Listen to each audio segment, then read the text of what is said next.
Yes. Nation, we back at you all again with another episode. Let's get this thing going one way or another. Yes.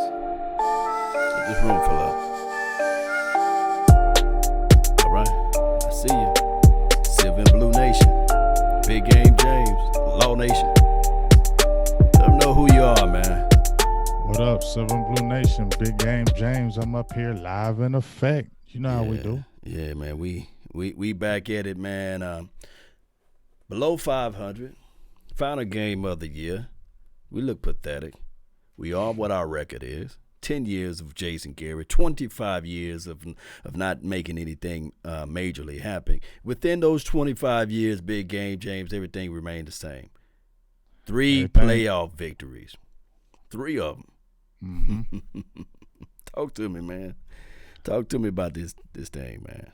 I mean, it's the same thing. You know, we've been talking about it. It's nothing that, you know, we can look at and say this is something that we haven't seen before. Mm-hmm. You know, it's funny that we were just talking. You said that friend has sent you that picture. Said before we get to blaming Jason Garrett, let's show it everything. How the players did. Michael Gallup drops a pass on a potential game-winning touchdown. Malcolm Smith busts coverage. Greg Ward leads to an Eagles TD. Amari Cooper drops a pass on 3rd down. Dak Prescott overthrows Tavon Austin. So we see what we get what he's saying. Right. We can't always sit there and jump up and say, oh, well, you lost this game. Yep, Jason Garrett, blah, blah, blah. We saw the coaching errors, and we can talk about that later. But I hear exactly what this person is saying. Players need to be held accountable too. Players and coaches. Right. But I was just watching on NFL Throwback, just watching it before we linked up, the Dallas Cowboys 2012 game. Now, we're in 2019, right? Right. We're 2019. Okay. Okay. This was in 2012. Okay. So this was in 2012, 7 years ago. And the same thing happened with the players issue. Tony Romo threw 3 interceptions in the game. He threw the bad interception at the end of the game after the Cowboys stopped him. We got the ball. Tony Romo lobs the ball up on a 3rd and 7. The guy catches and intercepts it. We're still up 28. There's still 20? I think it was 24 to 21 to 18, right? 3rd down. We're about to stop him. RG3 overthrows him. Morris Claiborne throws his hands up. We're about to make him kick a field goal, 24 to 16, 18. We can still get the ball and touchdown or win it. Oh, but guess what? Jason Hatcher hits him in the face. Yeah. They get the ball 1st down. Guess what? We know what happens. They score the touchdown. They win the game. And guess what? That was the player's fault. Jason Hatcher, he knew when he ran through it because I remember that game, and that just rekindled everything when he busted through the line and he hit him. Now, you know, daggone well. And then he tried to go up to RG3 and he said, I hit you in the chest. No, dog, come on. Come on, fam. Yeah. Dog, come on. You knew daggone well when you bust through that line and you hit him. Your hand. You're a football player. I don't care. Your hand. Hey, ho, $5 holla. Eastside Harold. Hey, don't let the guys from Houston, Texas, the Trolls outdo you. Come on, y'all. Step it up. Donation. Donation. But look, isn't that crazy, though? Jason Hatcher, you knew not to hit him in his helmet right there. Put your hands up and just bounce off of him and let him incomplete the pass. And then guess what? We get another day. But guess what? Player makes a bad thing. Garrett loses the game. That was the last game of the season for us to win to get in, and they didn't, and that was 2012. Obviously, we've seen one more year when it was an 8-8 season, which it could be again this year. But that's what I'm saying.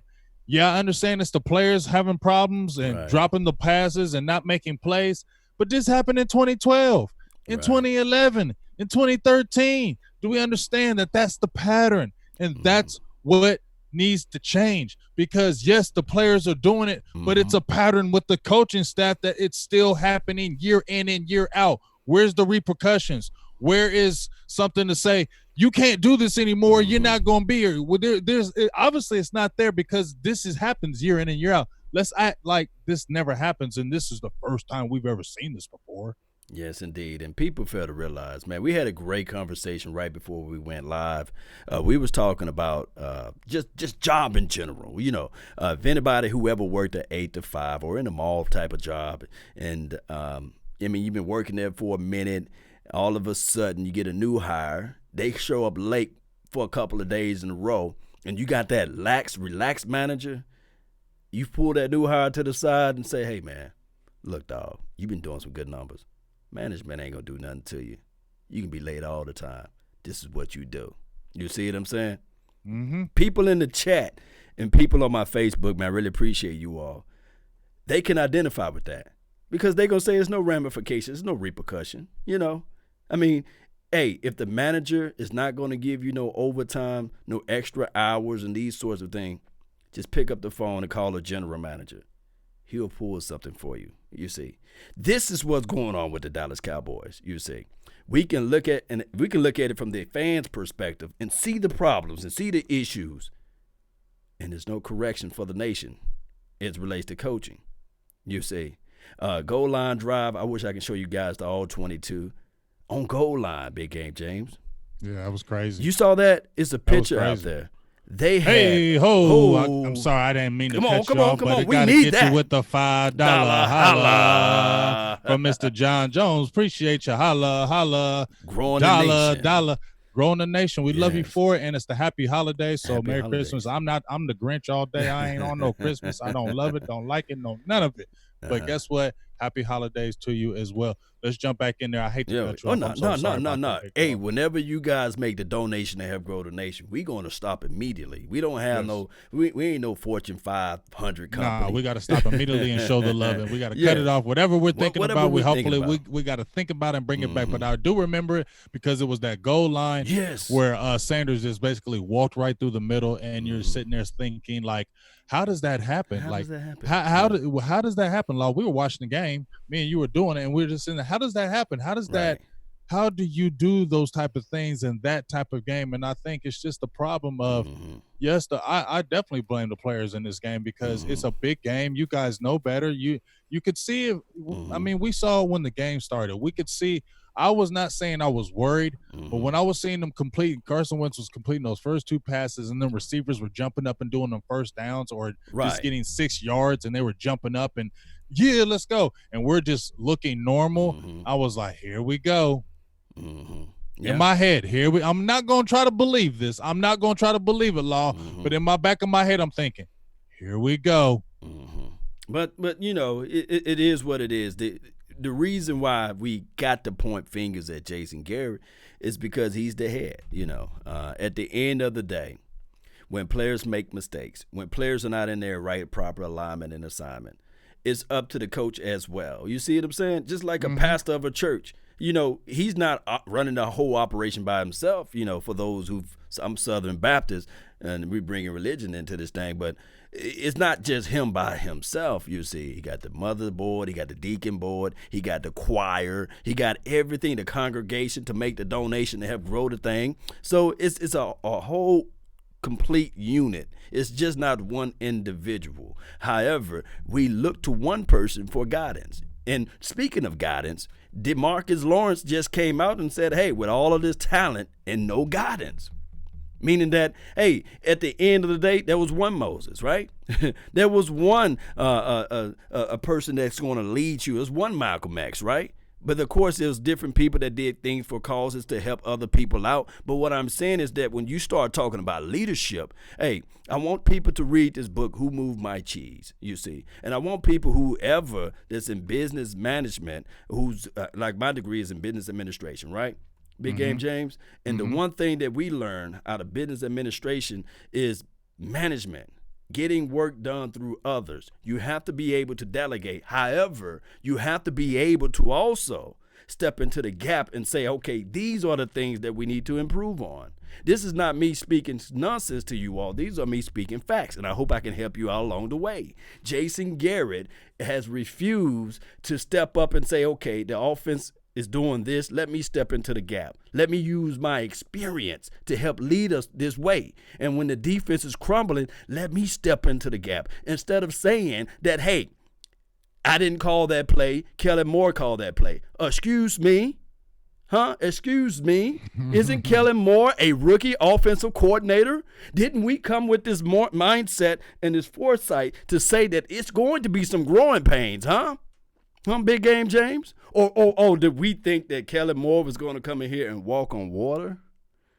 He's going to all of a sudden pull experience that he never had before? So we need to understand that Jerry Jones, as the general manager, I'm not talking about the owner, the general manager of this team needs to look at it and say, okay, what is the game plan? What is the philosophy of this team? What is the scheme? What is the identity? Because last I heard was in against the LA Rams, they came out on a press conference, Big Game James, and said, hey, we found our DNA. We understood what our identity is. But people don't want to hear the truth, Big Game James. Well, like I said, I got a $199 holla from 904 caller. He says Dak doesn't scare defenses. We'll talk about that as well. Okay, we'll break that down. But, yeah. I mean, Law, I told you, it's X's and O's. It's all that good stuff. But at the end of the day, it's 2019 and this was happened 7 years ago. Like, I mean, it's the same thing. The only thing I want to see, I don't know, they say it's a culture. I don't know what it is. I just feel like guys, DeMarcus Lawrence has said this. I heard Brad Sham say it. You don't understand. I mean, not saying we don't understand, but you can kind of just watch the game, right? They're saying that guys are doing what they want. Are they not? Are they saying players are doing what they want? I dropped a video, and I'm not even there because let me tell you something. If I was there in that locker room all the time, boy, y'all really would tune in to nobody else. It'd just be me, Law, and y'all wouldn't tune in to nothing else because I would tell y'all, give y'all the goods, the real goods. But for real, though, made a video, and I said, guys got to get back to the basics. Guys got to play fundamental football and not play hero ball. I said that 2 weeks ago in a video. Guys can't be playing hero ball.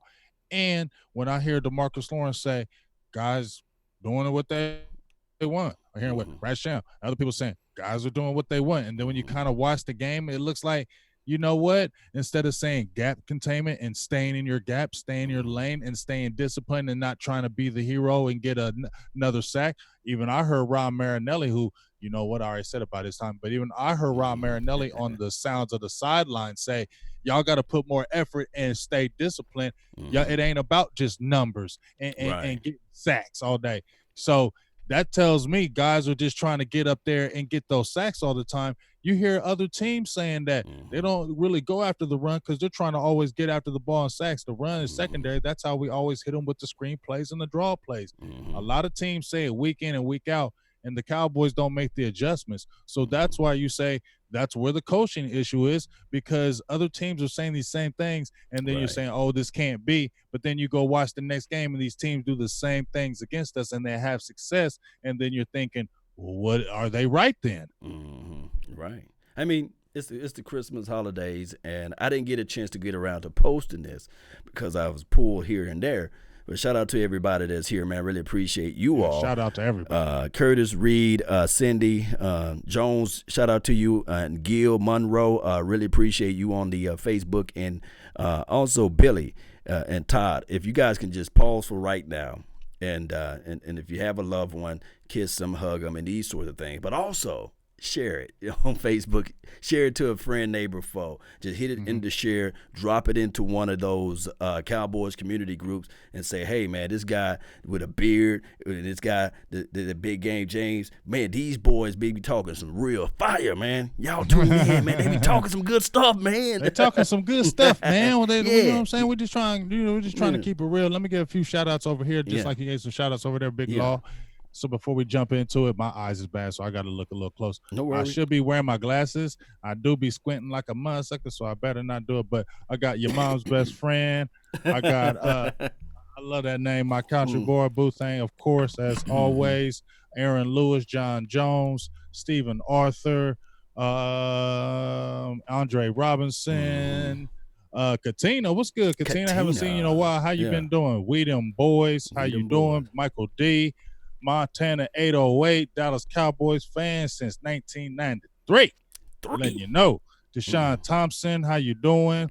Mike LaSofa, how you doing? And K Swagger 33, what's good with you? I just hit you with it. So, hey, jump on in here, share it like Law said. We're just trying to talk real about what we're saying. And me and you have talked about it before. it's not like we have advocated and jumped up and said, I just said personally, when Garrett got hired from the beginning, I personally just didn't believe he was going to do it. I wasn't trying to bust on him as a coach. I just had that feeling. I'm sorry, I don't know about y'all, but if y'all follow sports a lot, or if y'all played it or coach or anything, sometimes you just get these feelings and you're thinking, that ain't real. Just like you have those intuitions where you say, you know what, I probably shouldn't go there. Oh, that's just me just thinking that. And guess what? You go over there and then something happens, right? And what do you say? Man, I should have just I should just listen to what that first thought it told me. And that's what I felt like in my heart. I first thought when I thought, you know what, I just don't he'd probably be good, but I just don't think he's gonna be the guy. I just don't see championship. That's just what I felt. And then 10 years later, and guess what? 2 and 3 in the playoffs. You possibly could be 8-8, 1 win, 1 season playoffs, 1 season no playoffs. I mean, what?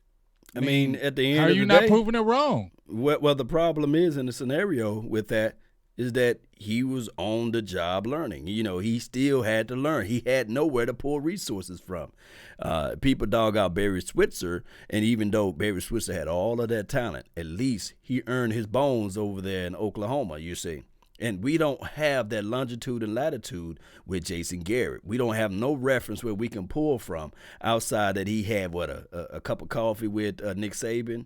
And then he was like some type of operation coach for the quarterback coach for the Dolphins. With the Miami Dolphins for 1 year, and then was scooped up as the offensive coordinator, who you already knew. Like I said, Jerry Jones and Jason Garrett have been joined at the hip. I made a video about it because Jerry had his eye on when he probably got done retiring, and then he went over and went to the Dolphins. He only lasted 1 year over there, and he was right back over with the Cowboys as an assistant coach. Then right after the first year of being I'm sorry, not the assistant coach, he was the offensive coordinator. The next year, he is the assistant head coach, offensive coordinator. Right. So you see, he's moving up, and then he gets a bump in pay. So you see right there, if players are watching this, is this not kind of looking at a player like this is undermining right here? Mean, it is a team of yes mans. If you go back and you look at the you see how it's happening though. Yeah. Because Jerry was already saying right here, this is my guy. This is my guy. And he wasn't saying that to Wade. He was saying that Jason Garrett this is my guy. This is the next. We all knew he was the next coach in waiting. But you know what? Real talk, in a perfect world, Big Game James, Jerry Jones should have looked at this and said, you know what? I'm going to make Jason Garrett my head coach. I'm going to make Wade Phillip my defensive coordinator. I don't think nobody in the chat, I don't think you or anybody else would say, you know what, no, Jerry, because he's the billionaire, right? I would have been cool with Wade Phillips being the defensive coordinator. I would have loved that because he would have just focused on that. You could have kept Bill Callahan. We had Bill Callahan. He was the offensive coordinator. I hated when he left because he went to the Redskins, and he keeps that Redskins offensive line together. So you get what I'm saying? You could have made it like that, and our defense, Wade Phillips just concentrating solely on that, but you saw how the balance, how it's set up, because Jerry wanted to say, this is my guy. This is how I wanted to build it. I wanted to say, if he gets it, I picked the young and up-and-comer. I picked the guy that was the name guy. I picked him. I raised him up. He got the talent. I got him the talent. I want him to succeed, and that's why he's been there 10 years. Everybody else hasn't had that opportunity. After usually 3 to 4 years, you're going as a head coach with the Dallas Cowboys. He's had 10 because Jerry said, this is my dude, so I'm going to try to see this thing all the way through. And I told you, just like we had talked about before with Randy Gregory. Right. He has Randy Gregory on this roster, right? Still, this is after year 5? He still has Randy Gregory on this roster. Why? And everybody says, why do you still have Randy Gregory on the roster? Right. He's done exactly nothing in 5 years, right? But you know why? Because Jerry picked him, because Jerry picked this guy, and Jerry knows his talent. And Jerry wants to say, I want to see this through, because if I cut him and he goes somewhere else and he blows up, I'm going to be kicking myself forever. So I'm going to keep him on the roster until I can't take it no further with him, and that's why he's still there. And look how this thing is doing with Garrett. I feel like this is the same type of thing. He's going to try to see this thing all the way through until he can very, very, very last second of it, because he doesn't want to do it. Yes, indeed. And shout out to you, Mickey Flowers, as well as Natasha, and those that's on my my YouTube page. I really appreciate you all that's here. Big Game James, you speaking nothing but the truth. And when you have all of a team of a yes man, diamonds are not made out of comfortability. You just can't walk into your driveway and say, oh, I found some diamonds today. Rubies and gold, all those things are scarce for a reason. And they're hard to come by. Good coaches are hard to come by. If it's easy to get that coach, something is a problem, you say. And the moon is made of cheese when Jerry Jones saying that, hey, Jason Garrett will be very sought after. He would be one of those guys that everybody's going to be really pulling for if the Cowboys release him and remove from him. But I like to see that happen, you see. I love to see it happen. Wouldn't you, Big Game James? I'm gonna be honest. I heard something about. I didn't actually get to watch it live, or I just had to see the topic of it.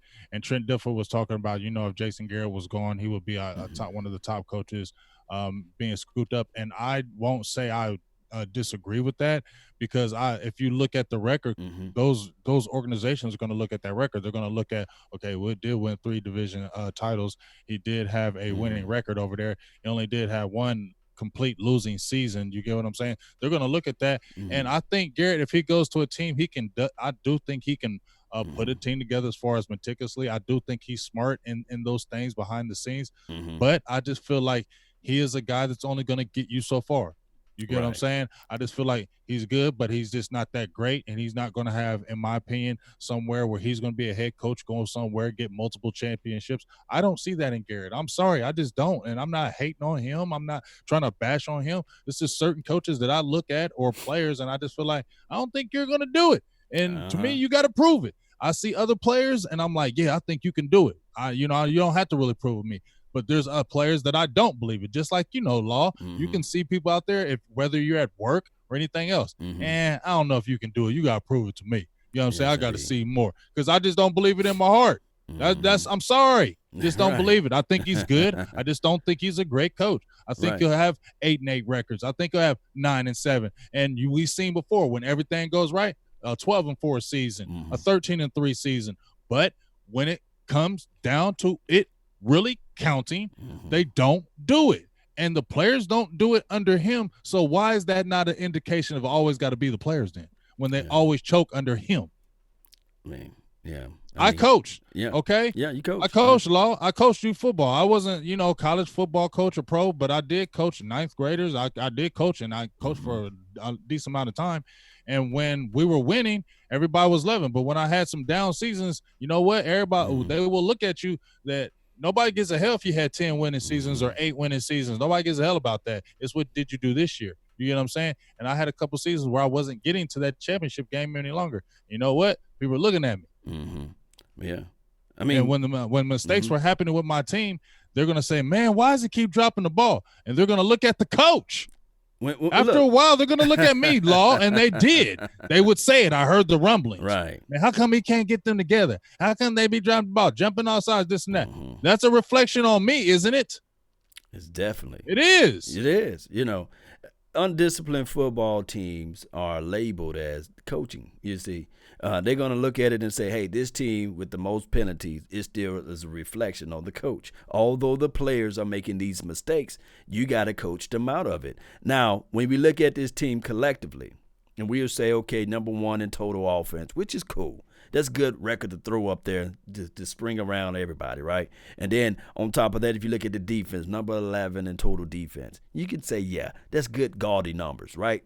However, it's all about action when you've been able to identify with your struggles and make some improvements with that. Now, as a coach, is he the one that's running out there, running the routes? No. Is he actually catching the ball? No. Is he throwing the ball over the receiver's head? No, the coaching is not doing that. However, when we see these consistent problems and issues occurring, then coaching must be able to adjust that, right? Just like you would say with your team. You have to identify with the struggles of the team and say, okay, Jason Witten, you getting 50 snaps? And and we got a Jarwin. Don't make me go there, Law. Don't. I thought you was gonna leave it alone today. Nah, I ain't gonna. Look, we unfiltered, baby. I thought you was gonna leave that alone, dog. I thought you was gonna leave. I thought you was gonna leave. I thought you was gonna leave Jason Witten alone, man. Because I told you, dog, that don't make no sense. Yeah. He added nothing to the team. Once again, I don't care. He's a Hall of Famer. Great, clap. Hand claps. We know he's a Hall of Famer. We don't have to say that every stinking time. But before you go into your point, wasn't Jordan remember Jordan came back with 45, the jump number 45? But Jordan was still a baller though. Was he balling like he was balling when he had? Well, he did. He wasn't balling like he was balling, but he was still a baller. Jason Witten ain't a baller like that no longer. Jordan. He never had the speed, and when you're that age and you never had it before, and you're all of a sudden, everybody was talking about in training camp. Look at Witten, he looks so much faster. Man, please, they kept on trying to feed everybody this lie. Jason Witten never looked fast. Okay, Jason Witten is not fast. He's crafty. That's why he lasts in the league that long. He's a crafty player, had good hands. He's a smart player. He knows the game, and that's why he lasted that long. Daggone it, that's why. But when you have somebody who's tremendously better athletically than him, and who is the size and the get off when he catches the ball, his acceleration after he gets the ball can do so much more for your offense, and you still continue to put a Jason Witten in on 3rd and 13s, 4th and 8s when you got supposedly Cooper and Cobb, and you got Jason Witten in there. Okay, why? When you have long plays and you're in a shotgun down and it's a long down and distance, why is Jason Witten out there? That's when you say that is coaching. What else would that be? Okay, and now you're benching Chidobe. Oh, you're benching him in the game. You're doing it after week 15. I mean, hasn't those things still been happening earlier in the year? You get a kicker in Forbath, but you already saw the issues going on for how long with this field goal kicker, and this guy's been 6 for 6, and you took how long to make this change? You get what I'm saying? I mean, it's like it's the inconsistency. That's the problem with the team. And then, to me, it sounds like it gets the finger point now. Now you hear DeMarcus Lawrence saying with the what he said, and then you hear Amari Cooper saying again, "Oh well, I don't know why we still would continue to run these routes." You know what I mean? Sometimes I don't know what's up with Amari. He sulks to me. You know what I'm saying? Amari sulks. He sulks, and they were saying he sulked in Oakland, and I thought it, but I just thought, he just a quiet dude. But you know what? I know quiet dudes like that, and that's how they sulk. And I think he does sulk, and I think that's an issue if you're trying to be one of the top leaders on the team, especially on the offensive side of the ball. You know what I'm saying? Like, when he sulks, he just like totally gets out the game. And if you're trying to command that type of money on the market and you're trying to get that top dollar, I don't see Michael Thomas over there sulking. Yes, indeed. Let me break this down for Cowboy Nation. And appreciate you, man, for bringing that up. Let's make a segue of talking about Amari Cooper. He was the silent assassin last year, right? He came in, he helped save Dak Prescott, Jason Garrett, Jerry Jones, because we were 3-5. You can even throw into the mix, he's the reason why Ezekiel, the main man, Elliott, got his money this year. Because of the simple fact, we was 3-5 before he came onto the scene. Now, I recall he had drop issues, right?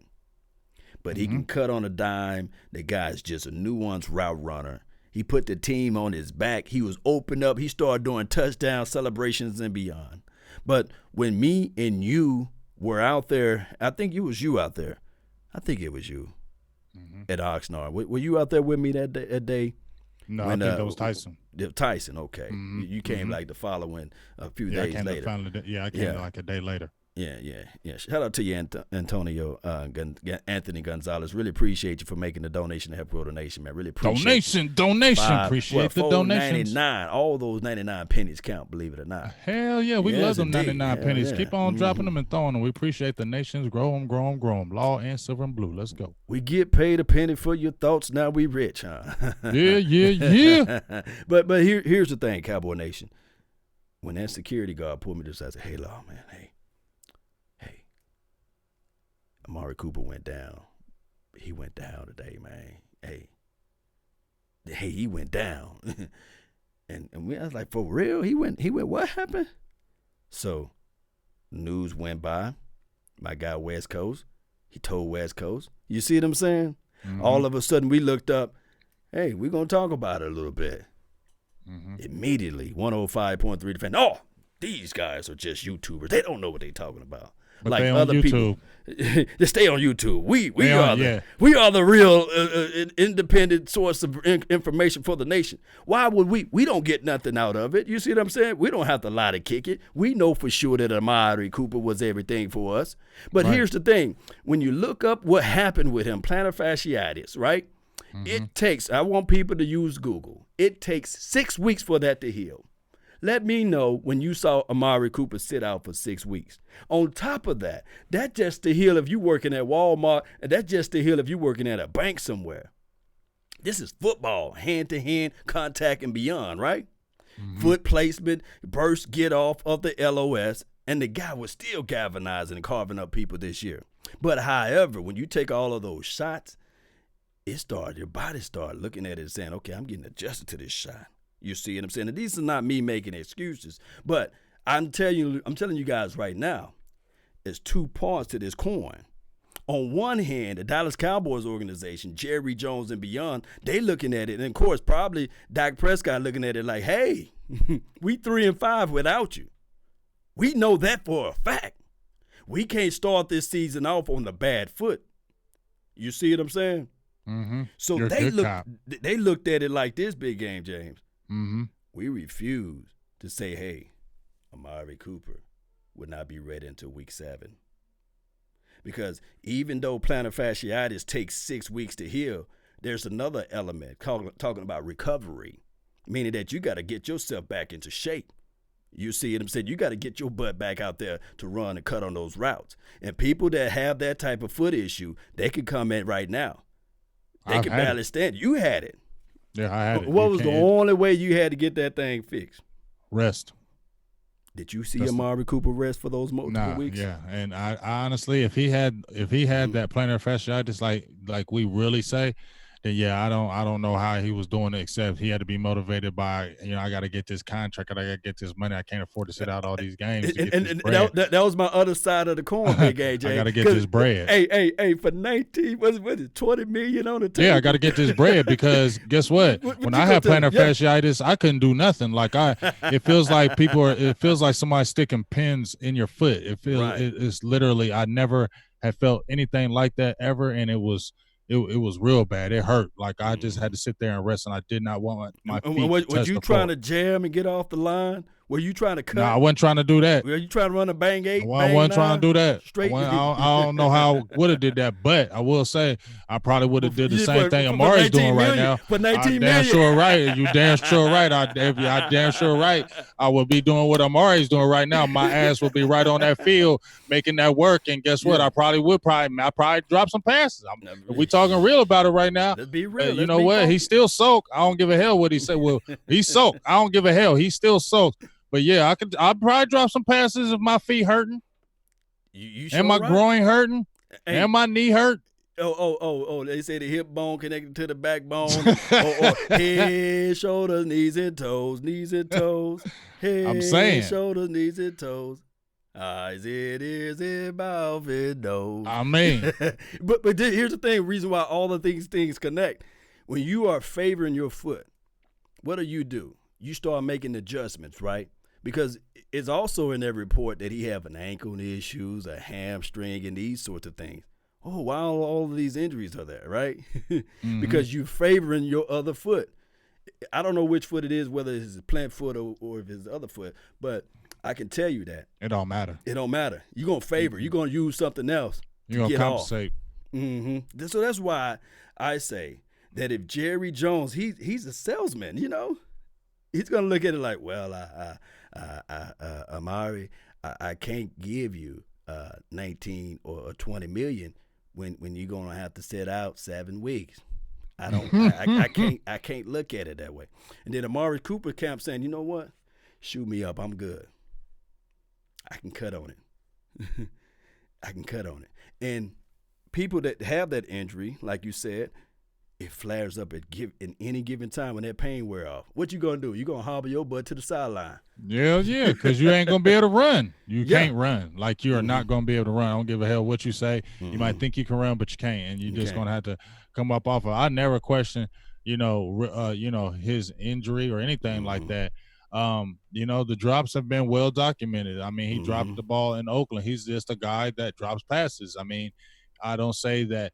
I mean, think about it. What was T.O.? T.O. was a great receiver. He's in the Hall of Fame, was one of the best receivers ever to play in the game. What was one of his problems, though? Drops. His hands. He lead the season one year. I think he had like 14, 15 drops, and he was with the Cowboys that season. I think it was like 2008. I might be wrong, but I think he had like 15 drops. He was dropping. I was sitting there thinking, doggone it, man, catch the ball. But once the ball got in his hands, how explosive he was. And that was the dilemma you had with T.O. because you knew he was going to drop some, but you knew he was explosive and he was going to make plays. And that's what I think with Amari Cooper. I'm not saying he's T.O., but I'm saying on the lawns with his hands and his ability, what he can do. So you in a catch-22, because one of the things you say, man, he does drop the ball in big times, man. You can't be having that. But another time you think, but man, he's nasty. He's meticulous in that route running. He's a really good talent. You hate to just give up on something like that, especially after you got rid of a first-round pick for him just a year prior. Yeah, we just snake bitten, man, with wide receivers. We can go all the way to Joey Galloway. We can go all the way to Roy Williams, T.O., Miles Austin. I mean, even look at Terry Glenn. We didn't even get the good Terry Glenn, because remember when Terry Glenn just started really finding his groove with us, he had the microfracture knee surgery, and that was pretty much, he was done after that. Completely stick a fork in it, and then on top of that with Dez Bryant, he had some issues too. I mean, one game before I talk about Dez on this situation, I think it was 2007. I think that we was rolling with it, and then when T.O. broke, I think he broke his pinky too. They're like Tony Romo broke his pinky, and I said I'm gonna keep it PG-13, but I said some words when that happened, because I said, oh Lord, because here comes the drop, you see, and of course we looked at that year and we would say, man, if only our players can just make these catches in pivotal moments. And right before Dez Bryant got into the spotlight, got into the scene, what have you, it was one year. It was the exact same similar play that Cole Beasley beat the Giants with. You remember that? Mm-hmm. My guy Dez Bryant, he did it. He caught the exact same ball, almost in the same spot, but his hand went out of bounds. You see what I'm saying? Butt cheek inbound, hands out of bounds. You see? Right. Pivotal games like that, man. And we would have won it. Yeah, we would have won it. But his butt cheek, it was inbound, but his hands. You see, we keep on getting problems with this stuff, man. So why is that? Like, and I can understand that's a fluke accident. I get that. But as the thing that I'm going to just keep coming back to is that this continues to keep happening. It's not like this happens one year and it doesn't happen. They correct everything, because to me, if these things are corrected with the talent we have, don't we think we would be going to championship games and possibly Super Bowls then? Because then you wouldn't have these same silly mistakes, because look, the silly mistakes by the players are costing them games. It cost them in this game against Philadelphia Eagles. I just mentioned the 2012 game against the Washington Redskins. Player mistakes cost us. But the thing keeps coming back to the coach. You can't continue to have your players making these dumb mistakes every single year in and year out. And I'm not saying it's every game, but it seems like when it's the big game, when the Cowboys need it the most, these things continue to happen. And it's like after 10 years, what are we supposed to believe, that it's going to change in another 5 years when 10 years is saying it hasn't? Hey, think about this, Big AJ. You know what? I have an epiphany, just when you just broke it down. And shout out to Young Wilson, man. Really appreciate you for making the $4.99 holla, man. $4.99 holla, dollar. We appreciate you. He said Merry Christmas to both of us, man. Merry Christmas. Hey, my kids need Christmas too. You can donate over here. Yes, I'm just playing. No, I'm not. But I am. But I'm not. But here's my epiphany, Cowboy Nation. You know what? In these last 10 years, we find the craziest way to lose games, right? I mean, 2013, it was a pivotal game. It was like the moment that, like, hey, this is Tony Romo's wake-up call versus the number one offense. Tony Romo is going toe-to-toe, shoulder-to-shoulder, elbow-to-elbow against Peyton Manning. Remember that game? It's down against the Broncos when he dropped like 50. It was like 51 to 45 or something like that. Sometimes, Big Game James, I believe, I kid you not, Mo Claiborne showed up that game. T. Will showed up in that game. Sometimes, and somebody said on Facebook, I think Jesse, he says, I can tell Law Nation is a diehard Cowboy. Sometimes, Big Game James, I watch that game over and over again. I got the NFL ticket thing, what have you, game rewind, and I watch that game all the way until they get to the final drive, and I turn it off because I sit there and say, man, that game was remarkable how Tony Romo was launching that ball. But guess what? My epiphany is this right here. It always ends negatively on the offense. It's something that the offense does. It's just something that always occurs with this offense. Either we don't score, or either it be a fumble, or either it be an interception, either it be like Tony Romo tripping over his own player's foot or what have you, and throwing the ball to Danny Trevathan, whatever that guy's name is, for a pick. And it happened to us against the LA Rams last year. Man, it happens in so many.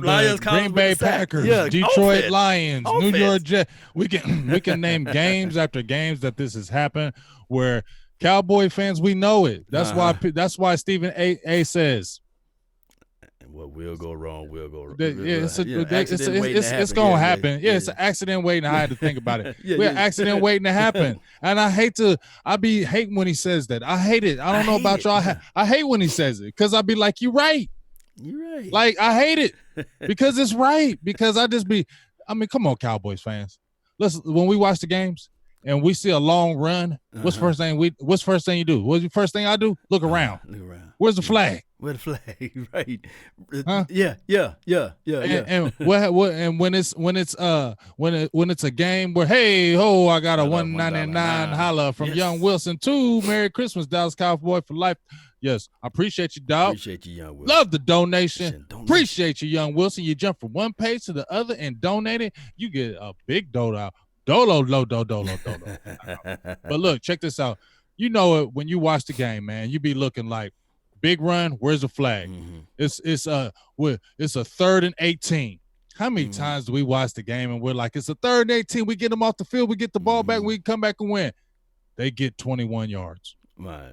Or we knock the ball down, but there's a flag on the play. Personal foul, defense, hand to the face, holding, defense. I mean, dog, come on. Why are you laughing, Law? It's the reality of it, man. Michael and what Gallup, are we always saying? The ball hit him in his head, and all of a sudden you're like, no, why you? Like, come on, dog. We had it. We had the one time. It's right there. Oh, you get what I'm saying?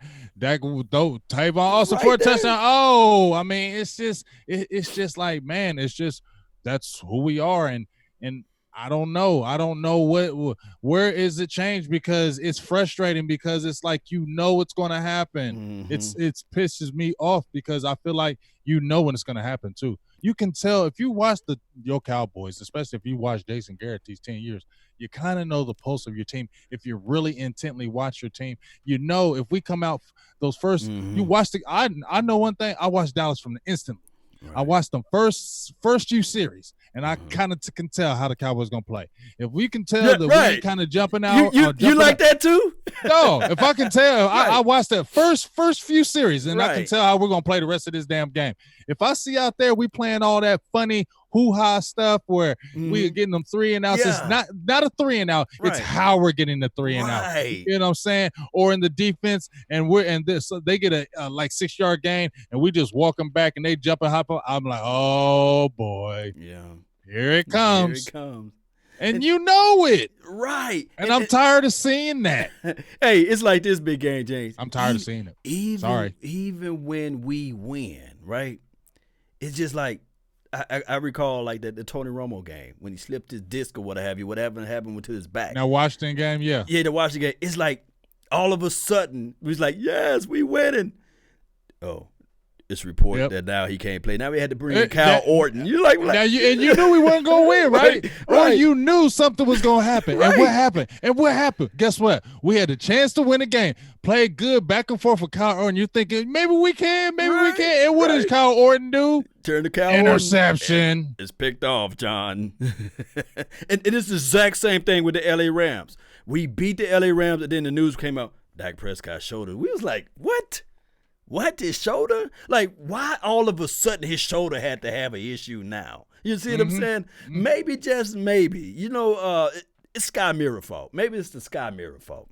Or maybe it's when Jerry Jones, he said, hey, if he could just win this one Super Bowl, he would sell his soul to just win this one Super Bowl. Maybe we are cursed in that factor. And I hate to say that. You know what I mean? Yeah, you hate to say it because you don't be thinking it's real. But, I mean, curses, I believe, are real. I believe those things do exist. I don't know if that's really going on.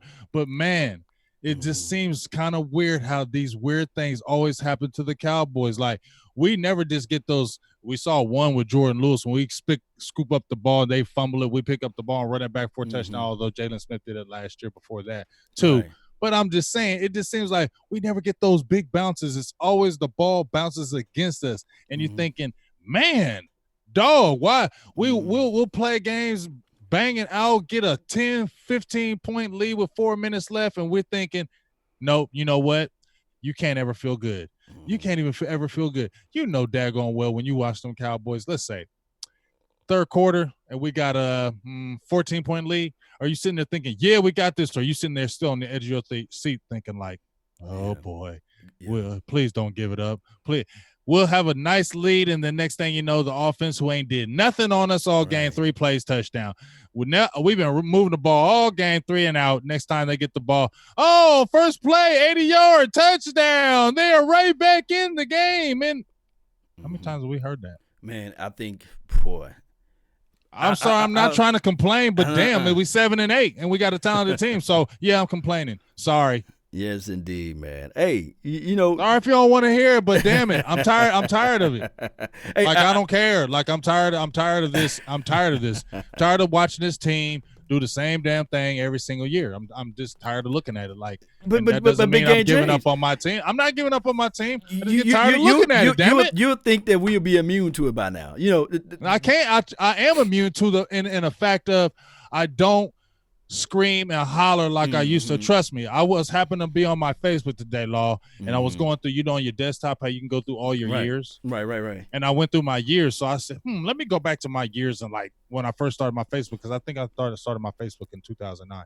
So I just started going through all my years on my, 2009, 2010, and I was going nuts on Facebook, especially I was going nuts with the Cowboys. Yeah. I was way too emotional. Now I feel like I get mad, but I'm sort of immune to it because I already feel like it's going to happen anyway. So I just feel like it's going to happen. I don't want it to happen. I don't want to believe it's going to happen. But every time I don't want to believe it's going to happen, it still happens. It just happens. Dog, every time I believe it don't, James. Man, down. When was the last time, and I'm going to ask people, shout out to you, Young Wilson, for making another donation to help grow the nation. Shout out to you, Young Wilson. Salute to you, big dog. Holla, yeah. Another $1.99 holla. You can come back over here and match it if you want. Young Wilson. Young Wilson. Young Dollar Wilson. Yes, indeed. Really Young appreciate Wilson. You. Hey, here's the thing, though. I really appreciate you, man. Yeah, appreciate you. When was the last time, real talk, man, that you felt like deep down in your heart, we're going to beat the hell out of this team that you're going to play? Like, really felt it, because I know sometimes I just talk it up because I just be trying to... I know we talk it, we say I'm this talking real talk, When you had high hopes, confidence, you said, we're going to beat the hell out of them. Excuse my French, Cowboy Nation, but that's the only way I can say it. That Colts game, 2014. That was a good one. When we played them, I don't know if we had to win to get in. I don't know, but I think we clinched that game if we beat them. And they were on the upstart with Andrew Luck. They had just came off their ALC champion. Luck was balling with them. But I just felt like, and my cousins, that's his favorite team. I was just really pissed off. But I just felt like we were really going to kick their ass. And we did. We laid the hammer on them in that game. And I really felt that. But let me just tell you, let me just ask you this. And we can ask people in the chat box. Let me get y'all's opinion on this. What year under Garrett did you ever feel that they had a Super Bowl chance? Because my only year, a little bit felt 2016, but I really felt 2014 was the only year where I really felt, well, damn, we could really do it, because that Seattle game made me change. to me, when I asked for a signature game with Garrett, and not a lot of people can say a signature game with Garrett, but that to me was the only signature game for me with Garrett when we went to Seattle in 2014 and beat them. Then I felt like we're back. I felt like that was the year we could actually do it. Even with not the greatest defense, it just felt magical that year. Yeah, that what do you feel? Have you ever felt it? I think that time when we was beating up the Jaguars, believe it or not. I know with Blake Bortles and these sorts of things, but people fail to realize at that time the Jaguars were his team, and that was last year, wasn't it? Or the year before? Yeah, that was last year. Last year actually. Yeah. When we beat the Jaguars, the way that we beat the Jaguars, I was sitting there like, man, maybe, just maybe. This team is for real, and because we scored on offense, our defense was stepping it up, so that would be my game. And you said what team you were saying again? I said the 2014 team was the only team I really felt that could have went to the Super Bowl under Garrett. I felt like that was the only time that I actually felt it. My bad. Give me that. No, I wanted that win because I gave you my win. It was Indy. Now I want you to tell me, has there ever been a year that you thought was a year that we could actually go Super Bowl? Now what? No, don't just throw it. No. Year. No. It wasn't even 14. Believe it or not, it was before 14. I think, God dog it, it's at the tip of my tongue. Was it 2011? We faced the help me out, Cowboy Nation. I know you guys can go back. I know you guys got it. We lost to the Minnesota Vikings. That was 2009. That was the 09 team? Was that 09 team? That was the 09 team, I believe, because that's when we played Brett Favre and them, right? So that wasn't under Jason Garrett. Because we got blown out in that game. That wasn't under Jason Garrett administration then, huh? Was that under Garrett? I believe. Was that? No, that was still Wade then. Huh. Yeah, because I believe Garrett had to come the next year because that's when he fell off. Remember, he had the bad season and he got fired midseason and Garrett took over. But it was that bad playoff loss against Minnesota that set the tone because, remember, right after that, shout out to Young Wilson. Hey, ho, 199, holla. He says, I always help with your hand. Shout outs to you, Young Wilson, for doing the chit-chat for both bat. Ooh, I kind of rhymed on that, but no. Wade, I think that year was 2009 because remember, right, that was the year when Doug Freed looked horrible at left tackle because remember, we were hyping Doug Freed because he was playing good at left tackle when they were finding finger. And remember they paid him that big contract? Yeah. And he played in that game and got demolished by Jared Allen. The whole defense killed us. And then right after that, I think that's when we drafted Tyron Smith, and they switched him from left to right tackle after that. Right. True. Man, you got some good recall, fam.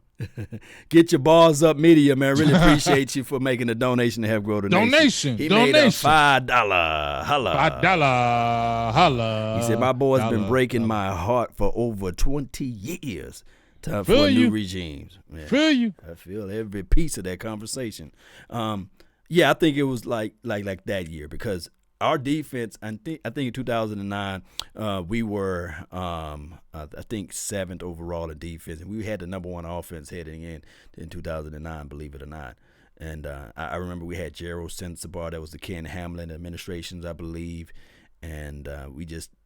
And we murdered the Eagles. We murdered, we murdered them. We had to play them back to back. Yeah, we had to play them back to back. We had to we had to win to get the division, I believe, or something like that. I can't remember. And then we smacked them, and that's when I was feeling good. I was feeling like, okay, we smacked them Eagles, okay. But you know what? When we got into Minnesota, that horn,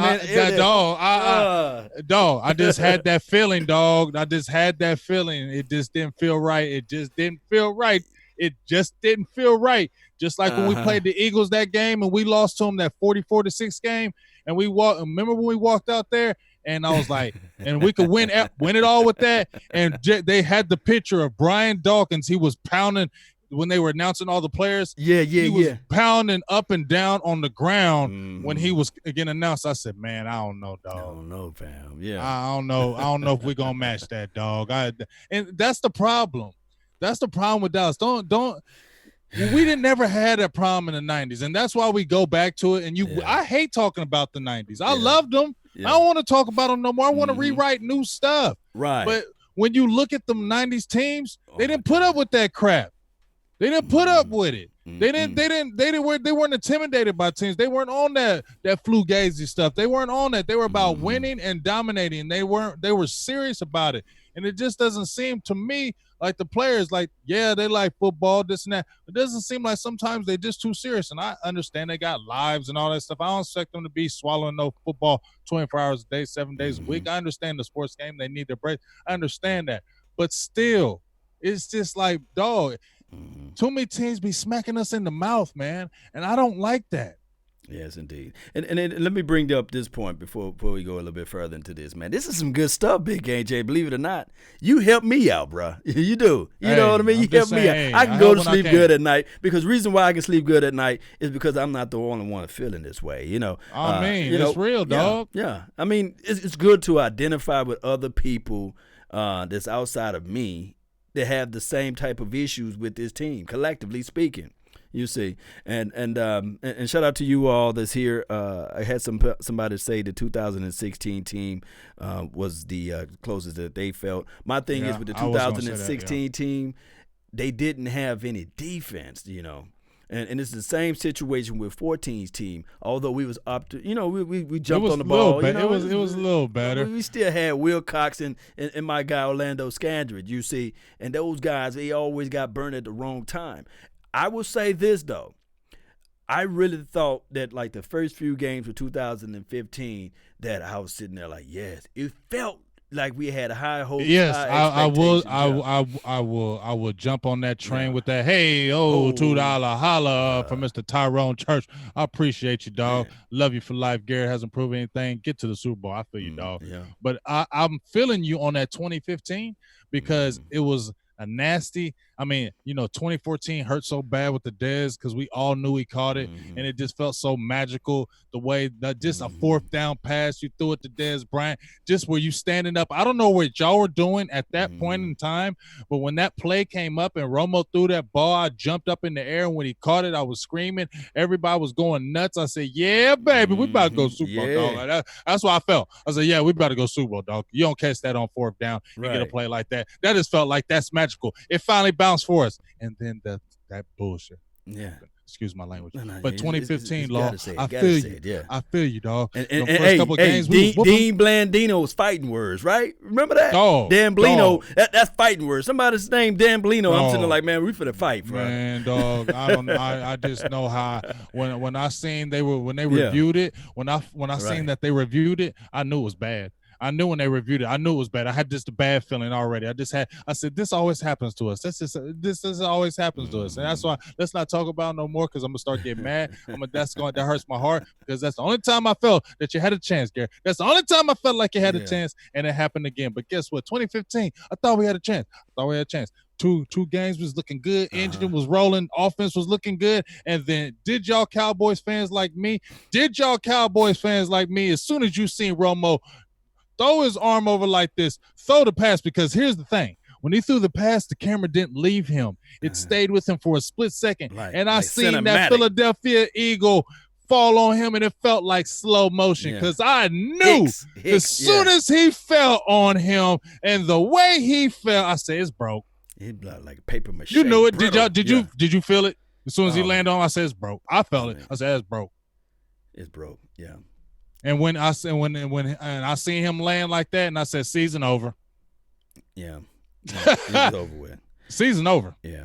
And then, look, Cowboy Nation, I want you guys to pay attention to this. They didn't change the rule until it happened to their golden boy, Aaron Rodgers. Because remember, Aaron Rodgers had got the same injury from Anthony Barr, what have you. And then they said, well, you can't land on players no more, Right. But I'm sitting there like, that Hicks was so dirty because he did it again. He did it to even Dak Prescott when he was playing, what have you. And shout out to Dallas Cowboys 92 for making the $1.99 holla. Really appreciate it. $1.99 holla. Yes. Appreciate you. It's Ben Jerry. He won't let the coaches coach. I agree. We all know that. That's what it all stems from. We've said it. A ton of people say it. And that's why Cowboys fans are frustrated far and wide because a lot of us know the issue. is Jerry. And nobody hates you, Jerry. I don't hate you, dog. Because I know you love the players. Yeah, I know you love the players. The player, a lot of you take care of a lot of former players. You do a lot of stuff in community, so I don't hate no Jerry Jones.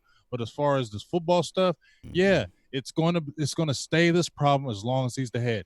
I feel like if Stephen Jones was the owner, like if Jerry had passed or something like that, and I'm not wishing anything like that, but I feel like if Stephen was like the head, just my personal opinion, I feel like he would have a general manager. I don't feel like he would want to do all that. I just feel like he wouldn't, like his dad.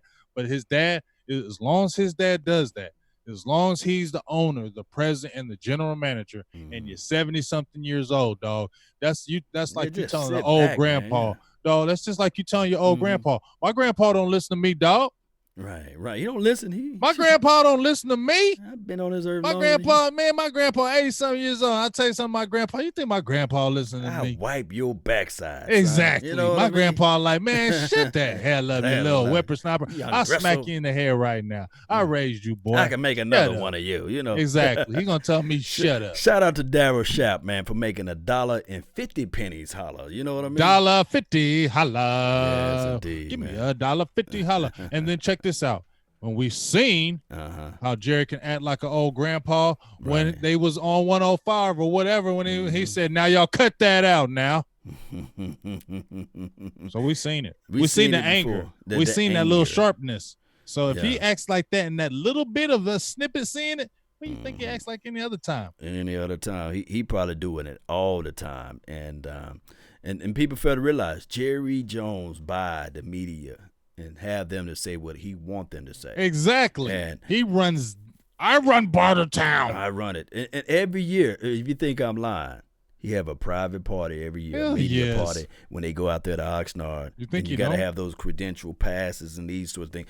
Average guys like you and I, you know what I'm saying? We're not invited to those parties. And I can guarantee you, if you say the things the right way, and you in the media, you get a pass too to get in there. Yeah, you say the right things, all that, you're gonna get the pass. We ain't gonna get the pass. We ain't gonna get the pass. I mean, we might rub some elbows. Law might you might rub some Alvin rub some elbows. I might be quiet one day, but it's gonna fight in me, and I'm gonna spit out the truth. And he's gonna say, you know what? I like it, Jay. Yeah, I really do. You're a good man, but you talk too much about my boys, and you're going to have to not get that pass no more. I take it from you. You got to take it from me. Yes, indeed. People know. Them Christmas parties that Jerry Jones is throwing. Hey, people know it. Come on. Who going to really speak the truth? There's one guy, I think. Now, if you're on the payroll, it's just like you in a crooked cop. I mean, if you're on the payroll, they're going to talk. I mean, there's one guy that goes ham on Jerry Jones. He's on the local news media. It's at the tip of my tongue. He's locally. Y'all put his name down. Dan Heller? No, it's a white guy. Dan Heller or something like that. I know it is. No. Not Dan. Is he big? He been on Cowboys. He's a heavy-set white guy. Yeah, he been on Dallas forever. Not Clarence Hill. I mean, no, the white dude is Dan something or Dave or something. Oh, he been on the local channel forever, and he always gives it to Jerry Jones at the end of his show. Yeah, he give it to him. He has like a little excerpt where he talks like the last 2 minutes of his show.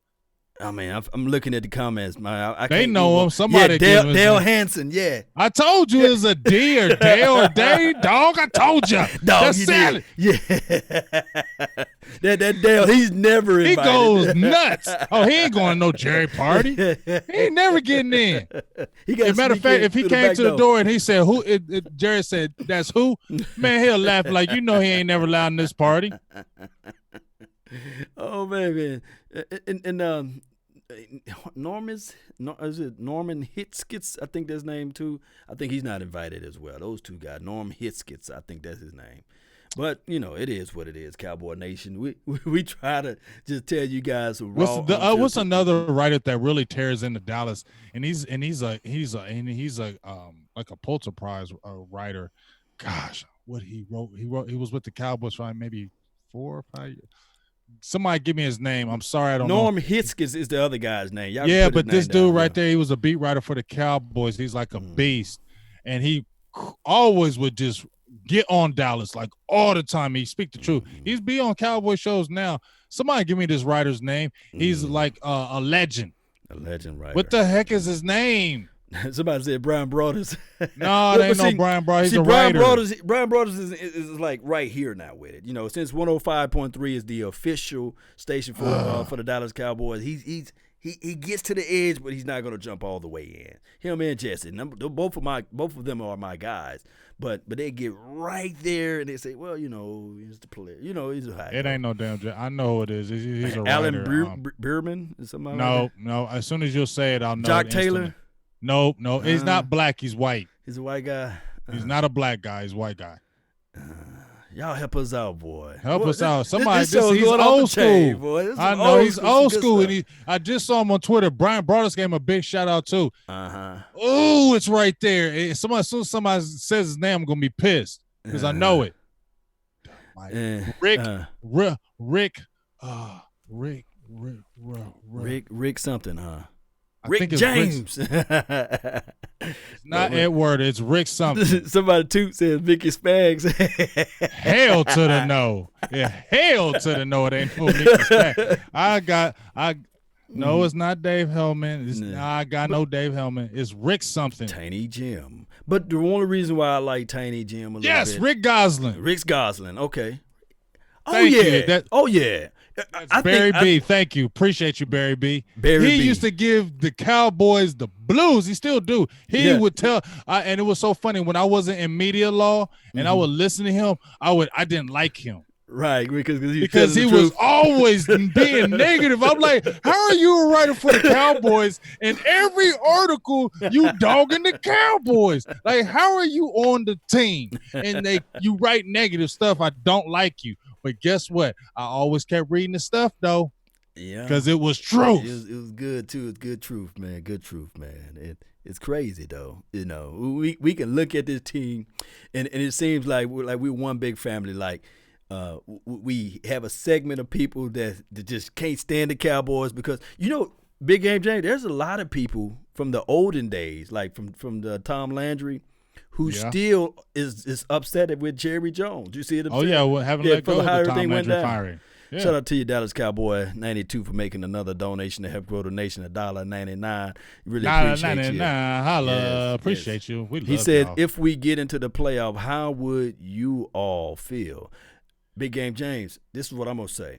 Sometimes our Cowboys, even when we win, sometimes we lose. It's just one of those things. I think I got that saying from Above the Rim. Sometimes you win, sometimes you lose. You see what I'm saying? And even when you win, you lose. You see what I'm saying? I forgot her name, Rosa Perez, I believe that's her name. Beautiful lady.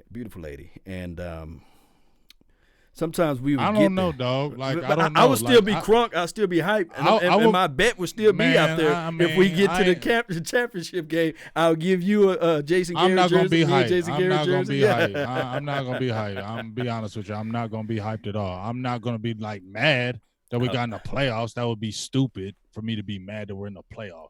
But I'm not going to be hyped about none of that. What do you say to those Eagles, though? I wouldn't even troll them because why? Because we play next week and get our ass kicked. You get what I'm saying? But that means I hate to troll people. Only reason why they would lose next week, though. I feel you, but only reason why I troll my peoples is because I feel like, look, this is why I troll people because I feel like I got to. You get what I'm saying? Like that's my squad. I got to defend it, but. Let me ask you something. If a troll comes at you, right, like a Redskin fan or something like that, and they like, your coach sucks. You know what I do? I just look at them. Right. I wish I could just sit there and say like I used to with Jimmy Johnson. I'd be like, man, you know why I was so confident when we was go to play these other teams and why I was so cocky? Because I took the attitude of my coach. Oh, shit. Did I say that? Let me rewind that. As a fan, back then, I took the attitude of my coach. That we gonna win. You can put that in 3-inch headlines. We gonna beat Jimmy Johnson. That was Jimmy Johnson. You can put that in the papers. We gonna win. I guarantee it, huh? We're gonna beat you. I don't think that this coach would ever say you can put that in the papers. We gonna win this game. No, he ain't never saying that. Man, yeah, right. But I knew it. I think I put an excerpt on there with it was talking about Jimmy, and he was like something like so what would you do if you had this much talent and you missed the playoffs? That ain't gonna happen because we ain't missed the playoffs. Next. Dang. I mean that when I seen good stuff. When I seen him talk like that, that made me. I was already cocky in my own heart. That just made me more cocky. So when I'm walking past people, Philadelphia Eagles, man, shut the hell up. We about to whoop you. We about to smash you. But now when a Philadelphia Eagle fan talks to me, I'm like, man, you know what? We can beat you. I say, yeah, we can beat you. I don't know if we are. We can beat you. We should beat you. We should be able to beat you. But are we going to beat you? That's my thing every time. So we get in the playoffs, okay, but I don't have the expectation of anything. I'm just be sitting there watching, hoping. But I mean, what was going to lead me to believe that this Cowboy team would go on a 3-game playoff run and it could happen because nobody knows the future. But for real? Yeah. Okay. And for people, this is not us to gloss over Bill Parcells. I just think Bill Parcells needed that one more year. I think 2007. But guess what? He probably would have had one more year, but what did Jerry do? He signed T.O. Exactly. He meddled. And as soon as he did, he left. And he said, don't do it. He said, don't do it. Jerry refrained for a little bit. He kind of let him do his thing. But then he meddled and brought T.O. And then right after he was gone, I feel you. I wanted him to have one more full year with Romo. I felt like he was getting right there with Romo. I wanted him to have Romo a few more years. It was like he raised Romo up and then let him go to somebody else. And I didn't like that. I didn't like how Romo went to Wade Phillips. I felt like and then on top of that, not to cut you off, I got to go. I got to start at this point. Think about this, Cowboy Nation. We went 10-6 with Quincy Carter. We were competitive with Vinny Testaverde. With the talent that we had on our team. We had a 40-year-old Vinny Testaverde and was still competing. Quincy, think about that's that. Coaching. That's coaching. You get what I'm saying? Yeah. And look at what else Bill Parcells did. He made the team competitive from the time he came on because he drafted. Look at that 2005 draft. I don't believe he had all his drafts were good, but that 2005 draft set the tone for them being. Dallas hasn't really been terribly untalented since that point in time. So he built back what Dallas was. Come on, dog. We was atrocious when we had Dave Campo and them. No, man, it was 5-11, 5-11, okay. 5-11. I don't think people went through that and understood that 5-11, 5-11. Dog, I was. Go ahead. Yeah. But you know what I'm saying? I felt like he brought back, and that's what we wanted because what was we saying? You ain't got a no-name coach. Yeah, they'll play hard for Dave Campo, but ain't nobody scared of no Dave Campo. We knew Dave Campo wasn't going to do nothing, and the only thing Dallas Cowboy needs is a headstrong coach. When Dallas has been successful, won championship, headstrong coach, Tom Landry, headstrong coach, Jimmy Johnson. And I believe if we had a Parcells in maybe in his young years when he wasn't maybe older, he probably would have had that time to be able to build this team. I just really feel, dog, I hated that Wade Phillips had Romo. I hated that, dog. You know what? And we had Sean Payton. You know what the biggest problem was? Big AJ, this was the biggest problem. What's up? It just hit me. Another epiphany, man. When I talk to you, man, I need to be playing those lottery numbers, man. I think I can be a multi. Next time I'm gonna just call remember, you're gonna have to break me off. Dog, I break you off more than 50%. Don't lie. All right, 49%, man. 49%, man. I'm gonna give you 49. Just give me 10% is cool. If you get some meal, whatever, that's cool. You ain't got to jump out there saying 40 because if I hit you, I'm like, what's up on that 40? You're like, well, see what happened was. I'm in Cabo and they don't allow me to. You know what I'm saying? You know I gotta live with my people. I'm trying to buy the Cowboys. I'm trying to buy the Cowboys. Yeah, you know what I'm saying? Just hold on. Be tight. I got you. Hey, here's the thing. It's not only the fact that Bill Parcells left, right? Yeah. But they should have pulled and squeezed one of his trees from him, you know? They should have squeezed Sean Payton. I wish I wasn't behind the scenes because I heard Sean wanted to do this. Yeah. I heard that they offered him a contract and he wanted to do his own thing. Maybe he didn't want to deal with Jerry Jones. Maybe Sean Payton, a young Sean Payton, didn't want to deal with that, and he wanted to have freedom. He wanted to have control, and maybe he felt just like Matt Eberflus, if I'm saying his name right, because somebody tried to check me. And I heard it was Eberflus, like Beetlejuice. Anyway, I don't care anybody saying Eberflus left because he wanted freedom. He didn't want Ron Marinelli coaching his Wanna be defense. I want to free. coach the whole defense myself. And I hated that we lost to Sean Payton because, dog, that's another what could have been. You had a Bill Parcells who raised up Romo. If he could have got 3-4 more years to coach Romo and could have kept Sean Payton as the offensive coordinator, how much better would have Romo even been? And if we could have just had Parcells riding the sunset and Sean Payton would have been the head coach, lovely. But it just so many things, so many issues, so many things, man. Just it's like you feel you said, it feels like we steak bitten. So much pressure on Romo. He would have kept that. He would have been on Romo. Yeah. He gave him the 10 commandments, 10 quarterback commandments. And he went. And it was right after he left. And he said, "We don't need no superstar quarterbacks. We don't need those." Yeah. And he started dating Britney Spears. I said, Britney. You feel me? Spears? He said, and And he said, we don't need no superstar quarterbacks. We don't need those. And that's right when he went with Jessica Simpson. Right after that. Oh, I thought he dated. Oh, so he dated. Wait a minute. Did he date Britney first, and then I think he dated Britney first, and then Jessica after that, because he was all stargazed.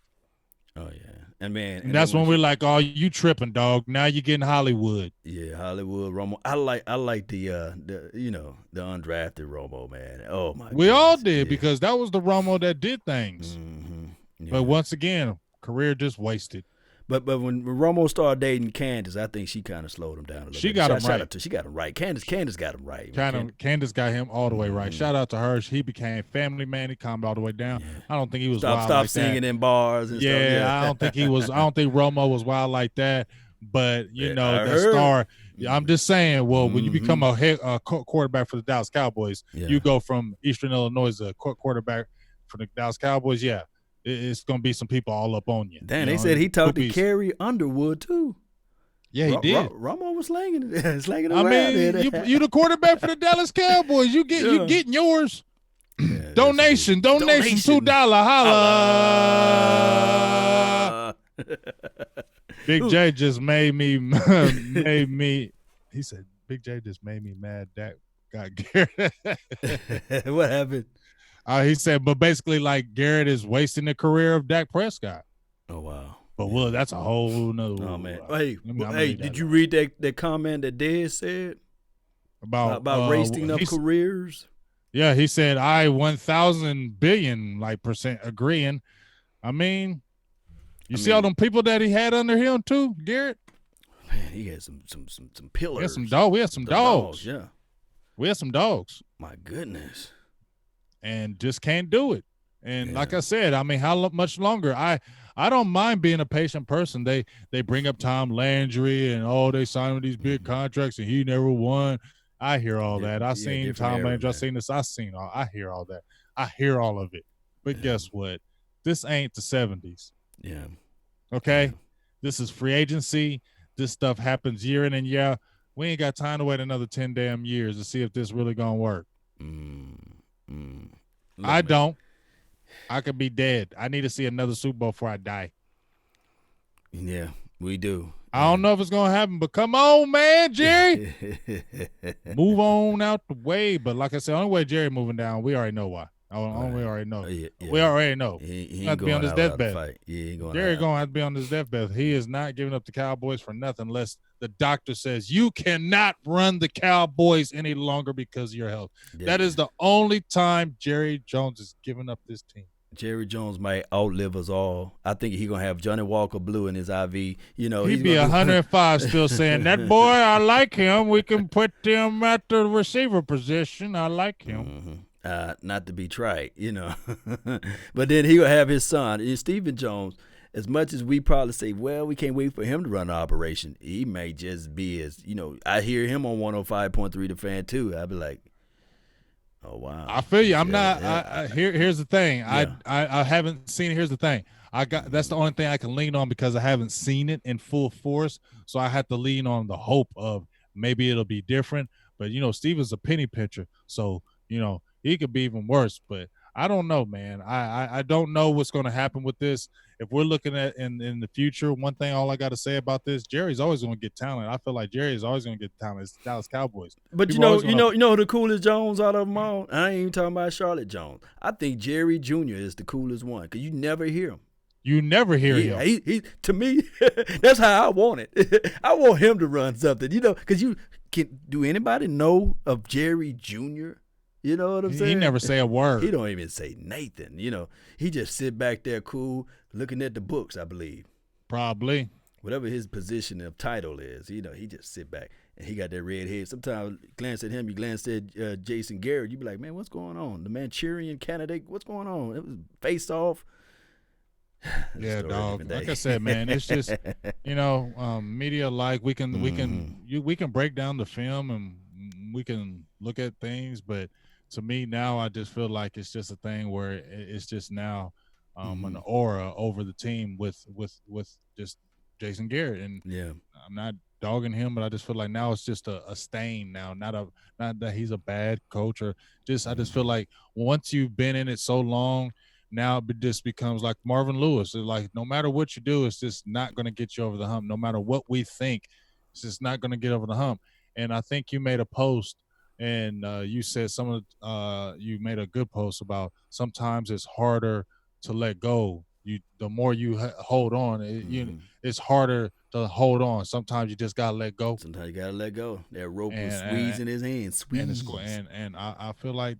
And I hear people saying, "Well, what if you let them go and then you're 8-8 or 3-11?" I mean, it is what it is. You let them go and you turn into the Cincinnati Bengals because they ain't doing anything. But that's the Cincinnati Bengals, though. This is what I want to say because when people are saying, "Well, what happened when they got let go of Marvin Lewis? They went to the tank." Well, yeah. I don't think he's the greatest coach, but number one, I think Dallas still has more talent than the Cincinnati Bengals. True. Cincinnati Bengals don't have Dak Prescott, Ezekiel Elliott, Amari Cooper. AJ Green ain't played all year like that. They don't have, we got Robert Quinn, we got DeMar, we got very talented players. I don't think they had the players as well. And you watch a lot of their games, they're bad. So my thing is this: are we really gonna say if they do let go of Jason Garrett, and I don't believe he's going to go somewhere else and win a Super Bowl as another coach, but are we really going to say if Dallas has an uneven season, dang, I really wish Jason Garrett was back? No, I'm going to keep it real. There's been jobs that I've had that if they let me go or if I didn't work there anymore, I don't care. If I went to a different job and that job was paying all kind of money, I ain't missing it. Yeah. And we gonna sit there and say, damn, we've been better off if we would have kept Garrett. You really gonna say that? Yeah, we ain't gonna say that. Look, let me ask you this though, and this is the same topic that you were talking on. And I know this is a different sport, but call me crazy, Cowboy Nation on the front end. And shout out to Allen. I see he got an Eagles logo. Shout out to him, man. Shout out to all of the Eagles fans watching this. Shout out to y'all Eagles fans. You all, man. Here's the thing, and I had some true Eagles comments this week too. Some good comments about the channel and everything. Big Game James and trust me, they had some good positive. Yeah, we keep it real. So we keep it real. Like I don't hate on I don't like a lot of the Eagles fans or how they're over the top. But at the end of the day, if they really want to talk football, we can talk football, and I will tell them what I feel. Like I've always said, I don't think Carson Wentz was ever a bum. Right. And I said some glowing things about Carson. But here's the thing that I was going to say, and call me crazy, Cowboy Nation, but this is what I really believe, that you remember, and this is a different sport, of course, when Golden State let go Mark Jackson, they hired Stephen Kerr, right? Right. They went on this run, and I'm looking at this team. If we can substitute another coach, and trust me, I do know it's the same collective talent, same situation. I think that we can go on that type of run. Call me crazy, but you know the philosophy of Dak Prescott. You want him anywhere between that sweet number of 20 to 25 throws, right? And you want I like 30. 25 to 30. He can hit 30 from me. He can hit 30 from me. Wouldn't you, dare I say, the same with a Lamar Jackson? You want him anywhere between that number. You wouldn't want Lamar Jackson throwing it for 40 to 45. No, that's not winning football. It's not winning football for them, right? But the coaches identify with his strength, you know what I'm saying? And they minimize his weaknesses, and they got people that's in place. You see 2 tight ends, set to 12 personnel, vertical tight end that can run, stretch, and also block, and these sorts of things. A veteran running back, a stout defense. this is all coaching, right? And then also, of course, with some GM moves and these sorts of things. I really think if we can find that right piece, regardless of who our GM is, regardless of who our owner is, because we do know that you got to have walking around like you're walking through landmines. But here's the thing. I think that if we can get that one good coach, man, a lot of things can change. I mean, I'm not going to disagree with that. We don't use analytics, all that stuff. But go ahead. I'm not going to disagree with that. Hey ho! Shout out to Chaz Jewell with the $5 holla. Because it's Christmas. Forget these Cowboys. A couple of days, we're going to be getting our gift, which is a new coaching in 2020. I feel you. But bouncing off what you just said, Law. Now I get what you're saying. Because you just compared the Golden State thing with Steve Kerr and Mark Jackson, right? But you can also use the Toronto Raptors. Didn't they have they changed from I believe it was Dwayne Casey, I believe. Not Dwayne Casey, it was somebody. It might be Dwayne Casey. He had them competitive. Toronto was always had good teams. Pretty much getting to the playoffs year in and year out. Guess what? They finally got rid of him because they said, you're getting there, but you keep losing, and you keep losing bad when you get there. So we're going to go ahead and relieve you. Didn't know the new coach. I don't know his name. But guess what? After they relieved him, who won the championship next year? Toronto Raptors with a new coach. He took that talent that dude already had that couldn't get over the hump. He just took that talent and won with it. I also seen it with Tony Dungy.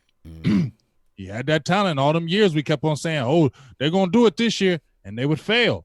They had the talent, and they would fail. And he moved out the way. Gruden came in and they won. You know what I'm saying? So it can happen. It can happen. Flat out. I definitely agree with you, but it has to be that one right coach. Got to be that one right. If you're going to do that, you better take your time with the search because it can't just be anybody.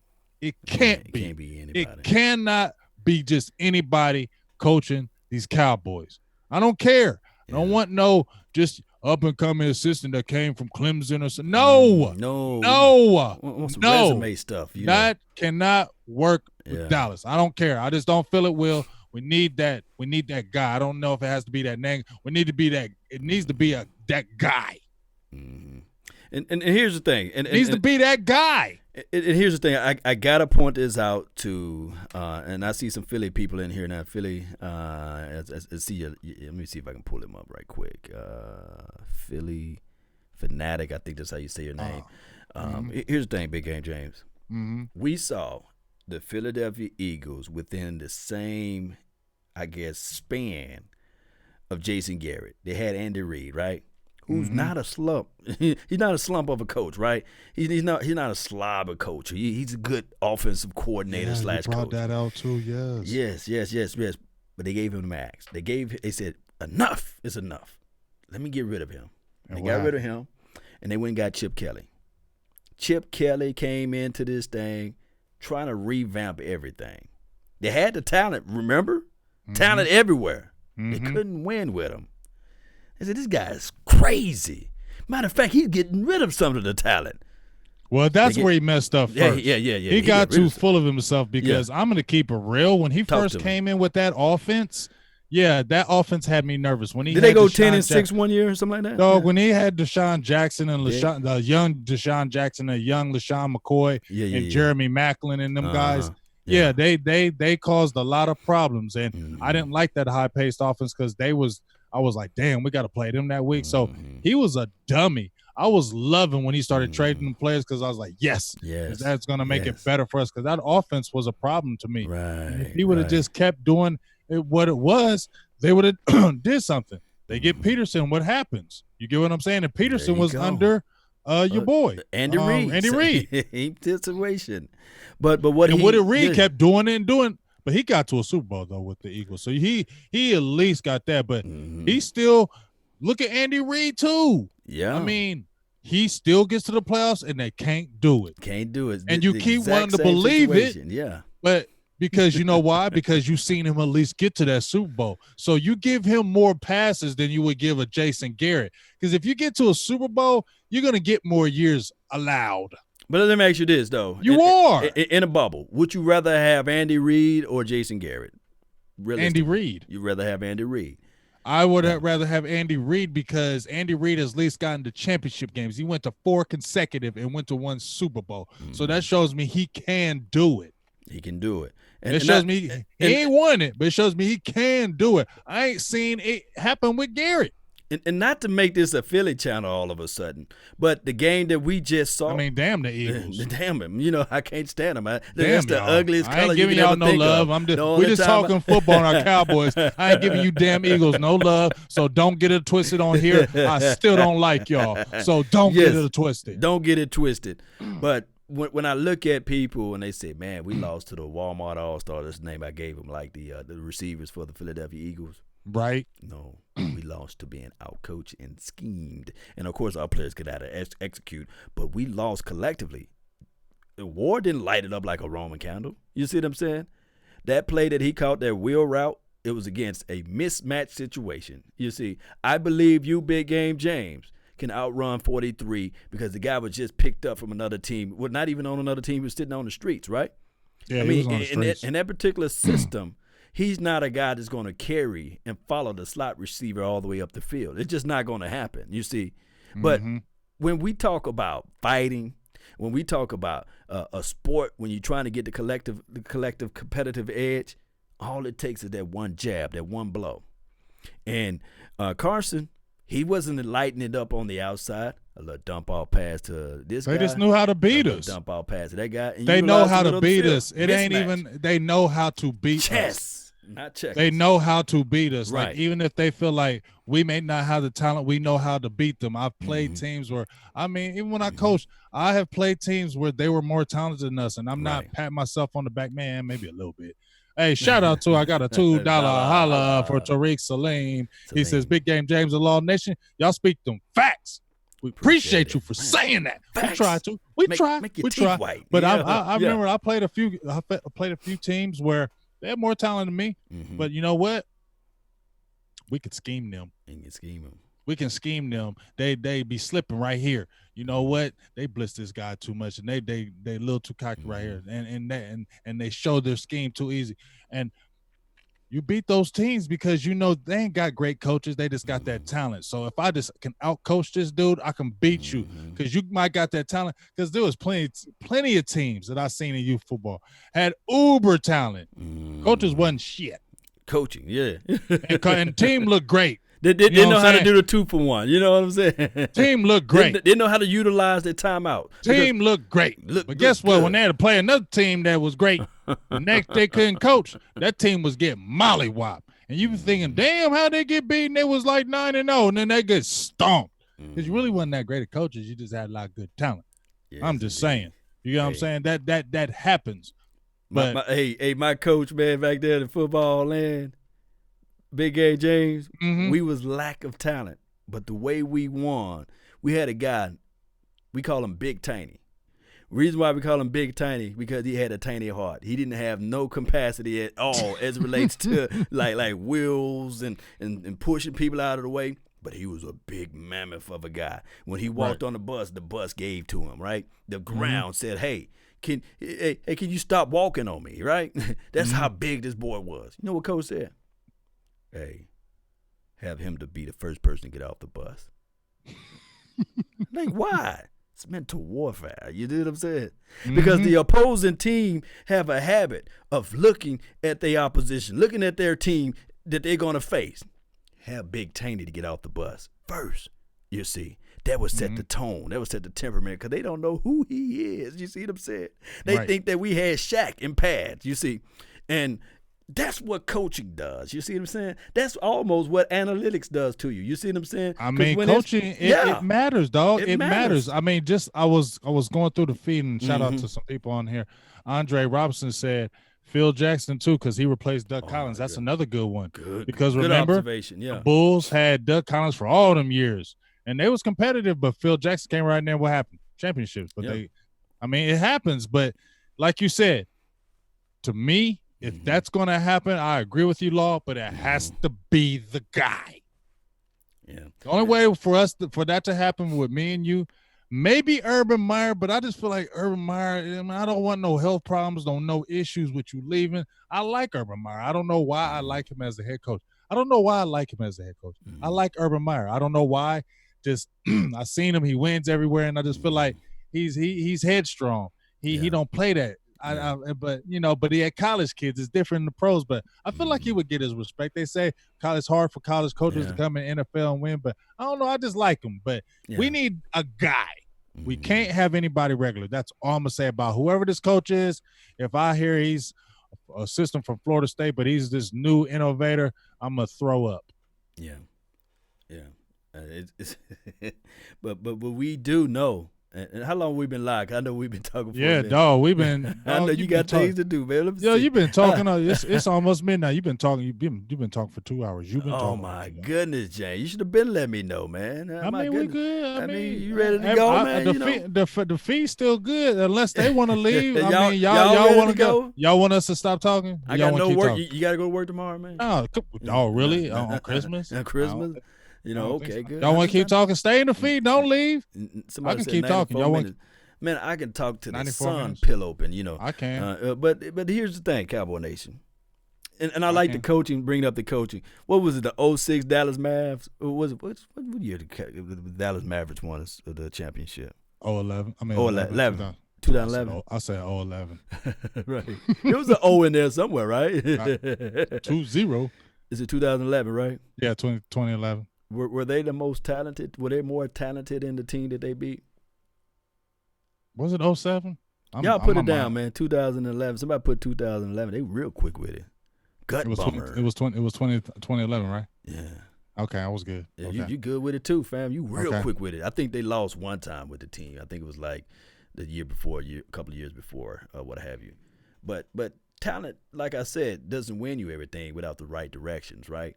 Coaching matters, and people fail to realize it. And of course, we had the Dallas Mavericks, because I'm not a Mavericks fan. I'm just so happen to be living in Dallas. I know you are. Yeah, you can bring that. I was there with Orlando Blackman. Oh wow. James Donaldson, Mark Aguirre, a young Detlef Shrimp, Roy Tarpley. Jeez. Feel me? That's when I was there. You can go on and on and on. Yeah, that's when I was there, when they was battling them Lakers, because they used to give Lakers problems. Lakers used to beat them, but they used to give them problems because, James Donaldson was like 7'2", and he was huge. And then, they had the wing players, Roy Tarpley. If he didn't have them drug problems, man, he could have been so much better. But, he had them drug problems. And then, like I said, they had Derek Harper, Orlando Blackman. They had guys, and Mark Aguirre. Look at them three right there, dog. In 06, how did that thing ended? Because they said they lost in 06 to the Heat. How did that end? Yeah. What was it? How many series they went? Was it like a sweep or what happened? I forgot. I don't. We didn't get swept up against them. I think we swept it up. I'm trying to.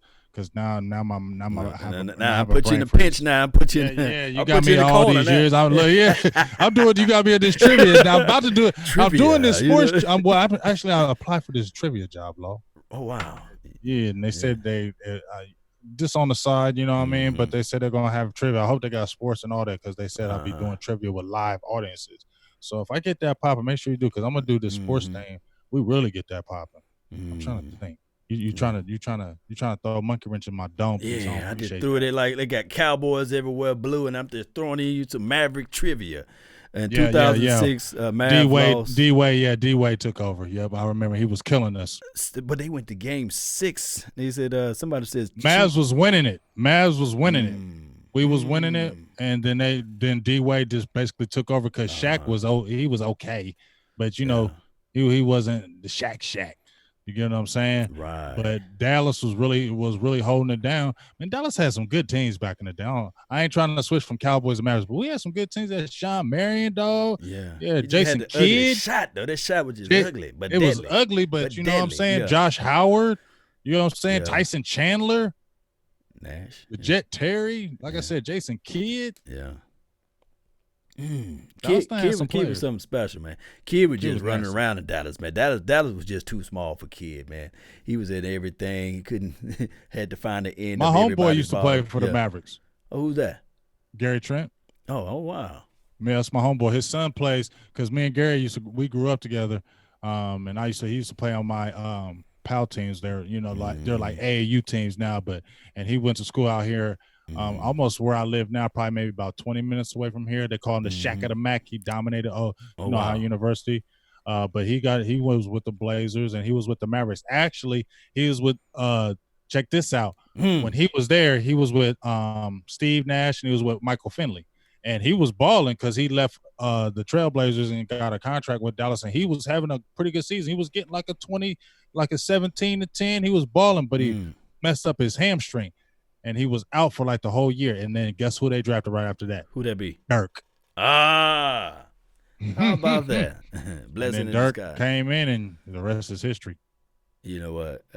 I made so many years of Dirk comparison to my guy, Jason Witten, that we talked about. And Jamal Mashburn. I'm sorry. I didn't mean to cut you off. Jamal Mashburn. Yeah. I said Monster Mash, Jimmy Jackson, a young Jason Kidd. Dallas always had players. Go back what you were saying. I was just saying that if what Jason Witten did, this is how I do the segue, Cowboy Nation. Boy. They said Vince Carter. PJ. Yeah, they had a whole bunch of people, man. Popeye Jones. Boy. Oh, my goodness, man. He was pretty good for you guys. He was scrappy, though, you know. Dampier played for you all as well, right? Eric Dampier, yep. Yeah. Shout out to Dampier, man. The segue was what basically Jason Witten did is it's kind of equivalent. You think he came back for the record? I think he did, but it's kind of equivalent to Dirk Nowitzki coming back now. If he was to come back now, you see what I'm saying? You would say he's coming back for records. You would say that he's coming back for records because clearly you will see that the Dallas team is loaded. You know, you say like, wait a minute, why would you need Dirk now? We love you, Dirk. You don't need him. You would say we don't need you now, dog. That's the equivalency. You see what I'm saying? That's a great segue. That's my goodness. That's a good one. That was a damn good one, Law. Y'all like that one? Boy, I love that. ESPN need to hire us. I like that. That was a damn good one because that's what it is. And like I said, would you say he would be coming back for a record, or are you trying to? What would be the reason? What would be the point? What would be the reason? Because I mean, I don't know. What would be the reason? Or because you really felt this team? Maybe he felt that this team was a Super Bowl team. I don't know, but dog, and he knew he was going to get the time. He knew he was going to come right back in and get all that work. Right. Because if Dirk come back now, you mean to tell me, like, you going to put him some time up in there? You know, he going to average, probably 10, 12 minutes. I don't know how many minutes he's going to average, but he's going to take time away from the other kids, you see? And you exactly, and you knew it. And I'm telling you, dog, when he said he announced he was coming back, I was mad.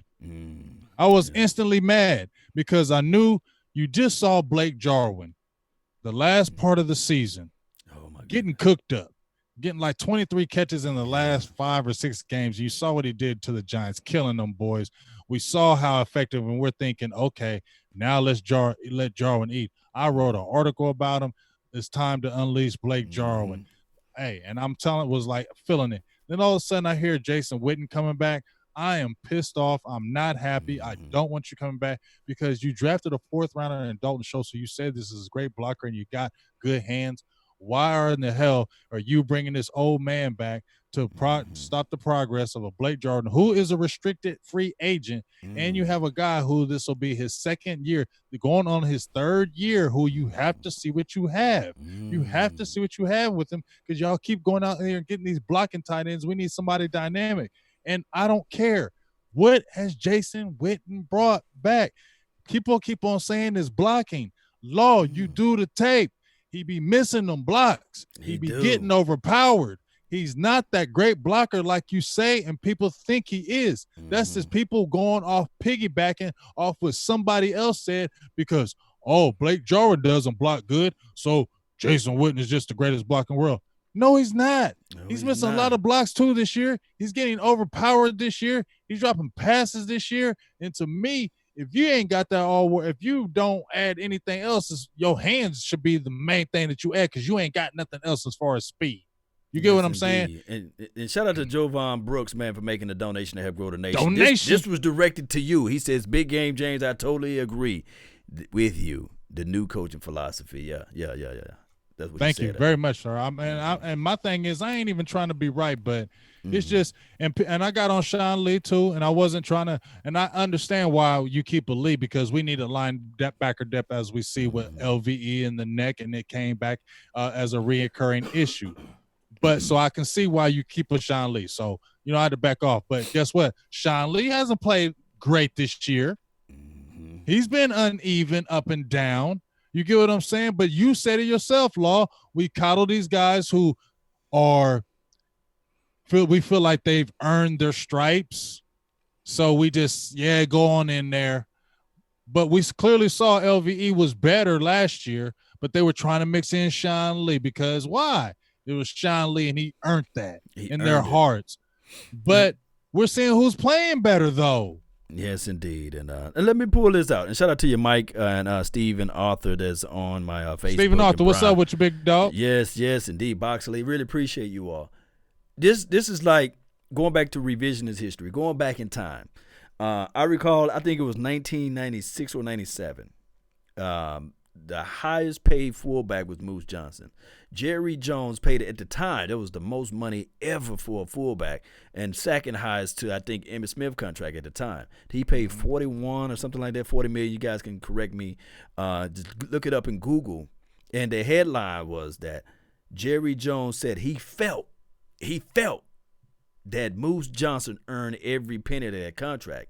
But it wasn't the right thing to do at the time because this was like entering in salary caps and these sorts of things. So they didn't really have the money. So when we looked at it and we look forward to this year and against oncoming years, Jerry Jones paid players off of emotions opposed to paying a person off of what they're going to do in their future's contract. Yeah. And that's just the problem with being a general manager / owner / hey, buddy situation groove, you see. Because anybody, if this wasn't a general manager-led team by Jerry Jones, he would have to answer to the fact that he brought Jason Witten back and the level of production that he's putting out there and the drop passes. Because would that general manager, if he was a general manager that wasn't, would he even brought a Jason Witten back? No. There would have been no point. And just like you see other people saying it here, Kerry Kittles, you see Mark Andrews, you see tons of tight ends in this NFL, even with the Giants. What's your boy's name over there with the Giants? That's nice. Hold on. Before you even go into that, I remember vividly. It seems like yesterday, Big AJ. Oh, it hurts my heart. And I can see some people in the chat. They was arguing with me when Cook was out there. You remember him? I think his name is Jared Cook. Jared Cook, yeah. I literally, if I can go back, because that's why I like to go live. I like to have these comments, and I can really find that video. And be, we don't need Jared Cook. He's a wash. He's a sell of himself. I've been wanting Jared Cook when he was at Green Bay because he's been on the 1-year deal. Oh, and guess who else I brought up? Guess who else I brought up? I know. Hold on. I know who you're talking about. I know it because I've you know video. Where I'm going. You know where I'm going. Colts, but go ahead. You better. Yeah, you already know. Eric Ebron, because you seen when I posted him when he was with the Detroit Lions. Yeah. I posted him on my page, and they was going ham at you. They was like, he was going nuts. Yes. He ain't never did that. He ain't no good. He ain't this and that. No, would you go get Eric Ebron? I said he'd be perfect with Blake Jarwin. Get Eric Ebron. And then you drafted Schultz, who you can bring in as your blocker. That would have been perfect. Oh, he ain't going to do nothing. What does he do when he go over to the Colts? Killed it with Andrew Luck. Even with Brissett, he was killing Even with Brissett, Big Ben Eaton. I said, get him. I said on my Twitter, go get him. Well, but we don't know football. But we don't know nothing. We don't know nothing. I'm just Big Game James. I'm just James. I guarantee you, the day we get that little blue check mark by our name, they're going I'm going to love it. Goodness. I know a tiny bit. I don't know everything. And I promise you, I tell you I don't know everything. And I'm all about soaking up more knowledge. But I know a little bit. People just only look for like. I just look at the Twitter game and I just look at it and I say people only listen to people with the blue check mark. They don't. On That's Twitter, it. Dog. They'll repost. They'll say, this guy just because he said it because he got the blue check mark. Retweet. You see what he just said? And you be looking like, really? You believe that? You believe that? No, that's not true. That's not true. He can put that the A gap is in between. The A gap is on the outside edge. Right, and then they'll be like, you know the A gap is right there. Right. He can say there's only one A gap in the system. Right. Ain't nobody hating. I promise you. I understand everybody put on. I am not hating, but sometimes you be listening to some of these people, you like, really? Really, dog? Okay. Yeah, how'd you get on? How? Shout out to you, loving Aries, James Runnels, and as well as Rue Glock. Rue Glock, I like that. Yeah, Rue. I had to make him one of the mods, man. One time I was live, he was just putting out so much facts. I said, look, man, he earned him a ranch right quick. Mod. Let me make him a mod immediately. Here's the thing why Will McClay is not the general manager. Will McClay does not have the power nor the authority to overrule the head coach. General manager on the bracket oversees and overrules the head coach. Or on player personnel, the general manager steps in and says, hey, head coach, me and you are joined at the hip with this now. We got a 5-year plan, and within these 5 years, the expectations from the owner is this amount of wins, this amount of schemes to be put into place. You see what I'm saying? And also the general manager is supposed to be able to look at the situation and say, we drafted Tristan Hill. That shows he doesn't trust anybody on the law. That shows that he doesn't trust anybody. Mm-hmm. So I just want people to understand that when they say, well, Jerry Jones is technically not the general manager, he's just a figurehead, and Stephen Jones and Will McClay is the general manager. It don't work that way. It don't. It don't. I mean, it don't work that way. And then like he said, Jerry said, why would you have to go through that middleman and where, you have to go down and they have to get he said, why would I have to go through? I'm just do it all myself. That was that tell you right there. Mm-hmm. I don't trust nobody. I'll just do it myself. I don't trust you. Mm-hmm. That's what he's saying. I mean, isn't that? You don't trust the person. If you did, you would go up and say, yo, I trust this person that he's got this, that he can do this. I trust it. And you don't trust him because you say, I don't trust you. I'm going to just do it myself because I don't trust what you can do. I trust me. Mm-hmm. I mean, they can have some inputs, but it's But me. You ain't going to have the final say because I trust me. I don't trust you. Y'all can give me your opinions, but it's going to be up to me to make that final decision. And that's the way it always is with Jerry, and that's the way it's always going to be. Always going to be. So whatever head coach we get, Big Game James, that head coach, he got to be the guy. He got to be the guy. He got to be crafty enough and smart enough and wise enough. He got to be a guy. He got to be to maneuver against that BS though. He got to. He got to be a guy. He got to, man. He got to be a guy. Who you got over there that's live, man? Give some shout outs over there to the people that's watching. Shout outs over here. Let me see who we got over here. Of course, Stevie Mac 23 was good. Looking crazy was good with you. I got Ganja Man. What's good? DJ Rob G. Rob was up with you. Joseph Ventura. Yeah. Goodry. I don't know if I said that one right. I apologize if I didn't. Andre Robinson. Let me see. Shout out to Bob Money over here with the 49ers logo. Okay. He's been following my David channel for Jenkins. a long time, though. But like I said, I don't mind people up in here as long as they don't be hating and talking all crazy. Jump on in here if it's another team. So what? It's cool. Guitar, Slinging, and Zombie Killer. You know I love that name. Tariq Salim, Tyrone Church. You know how it goes down. They always in there. K Swagger 33. I like that name. Swagger.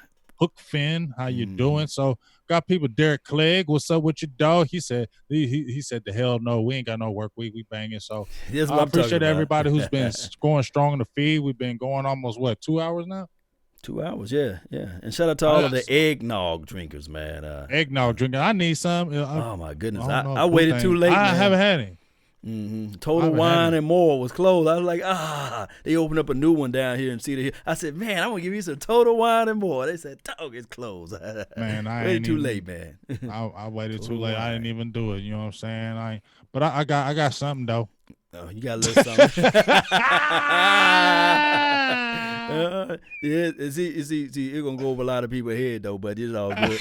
Hayward King, a king. Shout out to you, man, for making the $5 donation to help grow the nation, man. $5, holla. Yes, it said, hey, Boo Thang, go get. She ain't even getting no eggnog. She jump in there. She gets some eggnog. She gets some eggnog. Boo Thang. She can still get some drink. Send it out this way, then. Eggnog. Eggnog. Yes, indeed. He says with the donation sponsor for this minute right here at the top of the hour, he says, is it time for Rob to go? Rob Marinelli? Robert Marinelli. However you call him. I think so. Yeah. I think because talk to me. It's just old. It's just I don't know if it's not aggressive enough. I don't know who's not being aggressive, but this defense needs to be aggressive. That's the point. We need an aggressive style defense, and I wish Matt Eberflus would have never left. I wish he would have been the defensive coordinator. I didn't want him to leave. I wanted him to be the next defensive coordinator. When he left, I was hurt. I like Chris Richard, but I like Eberflus better, and I like what he brings to the table. The thing is, with Chris Richard, it had to been too much gut moving out stuff, you know. But go ahead. But he got fired at didn't he get fired at Seattle? I had to look it up. Somebody said he did. Somebody tell me. I thought Chris Richard got fired. And Lovin' Aries says eggnog is blah blah blah. She must have got the wrong taste of the wrong eggnog. I don't know. I ain't really no eggnog person, but I can drink it. Oh, okay. I'm not an eggnoggy person, but I can drink it. You feel me? Yeah. You know what I'm saying? But when I look at Richard, when he came over, like he didn't raise that defense. He didn't draft that defense. He was the cornerbacks coach for a long time. Then he became like, the defensive coordinator. But it's not like he got them homegrown guys. He kind of, I'm not saying he's not a good coach because he has some players, but he didn't bring those players in. Like he didn't do that, and he did get fired from there. My thing is he wants these long corners. That's great. I like tall corners, but they never turn their heads, and he's not teaching them that. He always wants to have the long arms so they can knock the ball down. But you need an aggressive D that gets turnovers. And when I hear him preach it in his interviews, but then I don't see it in the games, it pisses me off. Yeah. Because it sounds all great in the interviews, with these big words and shit.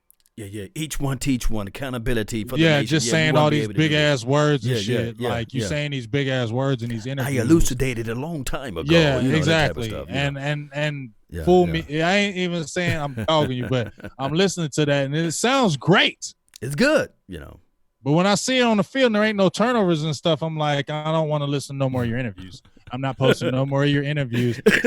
See, Chris Starr, I posted your interviews first. Then after I heard that BS, I ain't post your interviews on my Big Game Change page. No more. No more. Never more. Sorry. No more am I posting your interviews. I don't want to hear the these and the thous and all this complicated words you spitting out your mouth. I just want to see turnovers. You want to see everybody have reasons, but results are what matter. And that's what people are saying. Because we looked at Jordan Hip Pocket Lewis. We said, man, he's tiny. But he can tell. Look, it's crazy, Big Game James. The person, the philosophy of this defense, we want long corners. The long corners can't get turnovers and takeaways. It takes the shortest guy to get the turnovers. It takes the shortest guy to get the sack. It takes the shortest guy that causes the fumble. Ain't that crazy? Hey, how do you feel about the benching of Chido Awuzie? Like I said, it's week 15 and you're doing it now. He became a scapegoat to me. You know what I'm saying? Like he was the scapegoat because he was the easiest one to bench. You feel me? He was the easiest one to bench because everybody in the media. And so that goes to tell me that the Cowboys listen to the media a lot more than they try to portray. But why they didn't bench Jason, though? They benched him, but they didn't bench Jason. Well, that's what I'm saying, because Jason's the good old boy. Oh, okay, that's just my opinion about that. Jason's more the good old boy. You heard what Dez Bryant saying, that there was the favoritism in the locker room and all that kind of stuff. We heard that. People don't want to say it's real, and they want to say Dez is just a cancer and this and that. But when he says these things and when you see these things happening, it makes you believe it's true. And I do believe there's some truth to that. So T.O. was right all along with Jason Witten. You know what? It could be Jason Witten is the one that's selfish, huh? Why do we act like Jason Witten can't be selfish? He said every time they drafted a tight end, I don't know why you drafted that tight end.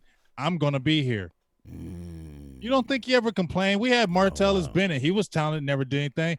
Anthony Fasano was a damn good tight end, I thought was for us. He left and went to Miami, and he had a good career after he left. Did he had a cup of coffee as well? Did Campbell have some cup of coffee when Jason Witten was here, right? Or he left before he came? I think he might have been. Y'all let me know, man. Y'all y'all historians, y'all let me know. But go ahead, James. Go ahead. It's just like, why can't he be? I think, like I said, to me, it was selfish for him to come back. I know he wanted to win a title, maybe, but I think he wanted that record too, because he was getting that ball early in that red zone. And I know, Jason, where is red zone? I guess he's a red zone threat because of his size. He can catch it right there. He got those hands, the Tyrannosaurus Rex. His head don't go no farther like, than this. Just like what KD Drummond said, and I'm going down in flames with that. Dez Bryant got them touchdowns in half the games. That touchdown record. Oh my God. And to put it up to Witten, like, Witten's got the all-time leading receptions and yards and touchdowns, all Jason Witten out for everything. You don't think when he retires he's not going to be looking at that? Man, please, dog. These players, you act like these players don't look at these damn records. They play for playoffs. They go to Pro Bowls, ask for Pro Bowl votes when they ain't doing crap just so they can get extra money. Hey, you heard the story that Marshawn Lynch said that he's coming back, right? I think he's already back, I believe, right? Yeah. Now I'm just using this as a segue since you're talking about Jason Witten. Wouldn't you be, and this is just me, and you could say reaching for all of those who listening right now, wouldn't you be surprised if Gronkowski say, you know what, I like the Dallas Cowboys, I want to come back. I want to pair up with Gronkowski and Jarwin. Would you be still thinking that that's just like Jason Witten? Or would you be like, dang, that would be nice? Let me know. If Gronkowski say he come back. If Gronkowski say I took a year off and I come back. If we're just being talking truth. We just talk. I'll be like, hell yeah, get your ass in here, Gronkowski. Wouldn't he technically have the touchdown record? You know why? Because he offers. I think he still offers you more. But even though he's been beat the hell up too, I guess just because I think Gronkowski offers more, but he always hurt. So I don't know how long he would even last. Keep it all the way funky. All the way funky. I'd rather have a young guy, young tight end, like I said. True. I'd rather have a young. I wanted Eric Ebron. That's what I really wanted. Jared Cook was cool because he just makes plays. But I really wanted a young, fast guy, somebody like can't remember the cat that's in New York. I like him. Ingram. Yes, I want somebody like him. I like the other kid more though. Who? Howard, OJ. I like OJ. That's what I'm talking about. Oh my goodness, yeah. Donation. How much for that holler, man? Twizzle, Lynn, $4.99. Yaka. Appreciate y'all. I love y'all.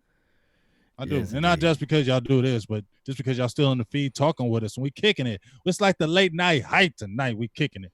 They probably, if we ever post this video, they're like, hell no, y'all went 3 hours and 72 minutes. Ain't nobody listening to that shit.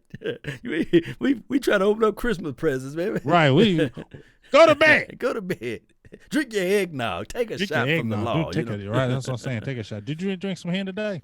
Man, like I said, Total Wine and more. We ran around. We did all of the shopping, and I put it on the back end. And you know how you have your bottle, and you was like, man, I'm going to come home. And I said, God dog it. It was a teaspoon left. And I said, man. Tell me how you felt when you saw it. I went and grabbed it because I thought, you know how you have the bottle and you think you got something. All I need is just, a nightcap, Cowboy Nation. Yeah, I need about this much, just about this much. I said, right. You got I said, God dog it. This message is brought to you by Hennessy. Drink responsibly now. But I said, James, come on, man. Let me get on in this car, go to Total Wine and More. And the Total Wine and More was closed. But I heard they got Uber drive. The Uber could drop you off some stuff nowadays, man. Did you get after Uber? No, man. I didn't get after But Uber, you thought man. about it though, right? I thought about it. See, you rubbing it in. But see, I'm from Mississippi, man. I stay dog. I already told I already told Boo thing. I don't know if she got some drink. I know she probably didn't. And here's the thing. Then talk to me. I had a little bit, some Hennessy, a little bit of Hennessy yesterday.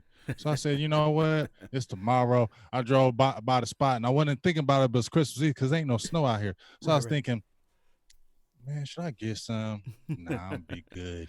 And then now I'm sitting here like, damn. That'd be so banging right now. Right. Like I got this bottle of pure white Hennessy. If I still had this right now, I'm showing you right now. If I still had this bottle of pure white Hennessy, I ain't gonna lie, I killed this. This is from my peoples. Oh, it's too dog. smooth, man. It's so smooth, man. It's from my peoples. They hooked me up. They sent it to me. I went ballistic on that Joker. That Joker was good. It was smooth. Yeah. Smooth. Yeah. I mean, that's what I'm talking about, man. Shoot. Man, I don't play around with that. I don't play around, dog. I know, fam. You know I don't play around. Yes, indeed. People saying that they said the coaching staff would have Grunk on the sidelines. This is from David Sanders. Yeah, you're right. They would have had him on sidelines on 4th and 8, and Jason Witten would have still been in there. Yeah, and then a lot of people talking about what are your thoughts about Rex Ryan? Hell no. Well, he calling out a lot of Cowboys talking about Sharman. We soft and these sorts. No, I don't give a hell. No, hell to the no. Ken Norton Jr. as DC. Nope. Yeah, y'all got some more coordinator. Defensive coordinator. Defensive coordinator. What scheme does he runs the Seattle Seahawks scheme? Though, he was when is he still? Where's he at now? Where's Ken Norton at now? Cowboys. Was he at Oakland? He was not good at Oakland, I don't believe. He was not good at Oakland. He was at Oakland for a little bit. It was not good over there. What was that coach name for Oakland that they got rid of? What was his name? What's the name? Head coach. Jack Del Rio. Would you like to bring him in as a coordinator? Defensive coordinator? Mm-hmm. I wouldn't mind that. Him or Ron Rivera, because they aggressive. Ron Rivera. They aggressive coordinators. They said that Ken is at Seattle though right now, James. Okay, yes, I'm saying, but he was with the Raiders. If I'm not correct, somebody let me know if I'm right on that. I believe he was with the Raiders, and they weren't that good when he was with the Raiders. Yeah. Game changer with $1.99. Holla. Them 99 pennies add up, baby. Man, them pennies, I love them pennies, dog. Yes. Now, I don't love them when they just be like right in front of me. Like if you see a bunch of pennies in front of you, I don't know about you, but if I see a bunch of pennies in front of me, I get annoyed. Man, I do the Jalen Smith swipe. I scoop them things up, man. You scoop them up. See, maybe me. I'm not especially bougie. if you're on the with the head up. Yeah. I don't think I'm bougie, but that silver just really does the trick for me when I see that silver. But I see all that copper just makes me mad. But now, if I'm wanting me a black and mild right quick or something, and I'm like, damn, and I see all them pennies. Go scooping. Jalen Smith, swipe. Man, them jokers come in handy because then they be right the amount. Like I'll be wanting to get a black and mild, and then it'd be like $1.05. Don't you know I'll be scooping up them pennies? I'll be like $8.99, $1, and it'd be the right amount. Now some of them pennies be sticky as hell, some of them be dirty, and you know them sticky pennies where they be sticking together. I be having some of them gotta prime together, and I gotta apologize to the lady like I'm sorry, yeah, or I give it to her. I'm sorry. That's what I'm talking about, man. I'm sorry. I didn't know Jack Del Rio. I didn't know he was a former Cowboy though. He used to play with. He was a linebacker. Linebacker with the Cowboys. Like Dixon Edwards, one of those guys. Dixon Edwards, yep. I remember Jack Del Rio. He had some pretty decent years with the Cowboys too. Somebody says it's Deterio 14. That's a good number, 14. He said, "What about John Fox?" Nah, I'm cool on Fox. He just too damn old now.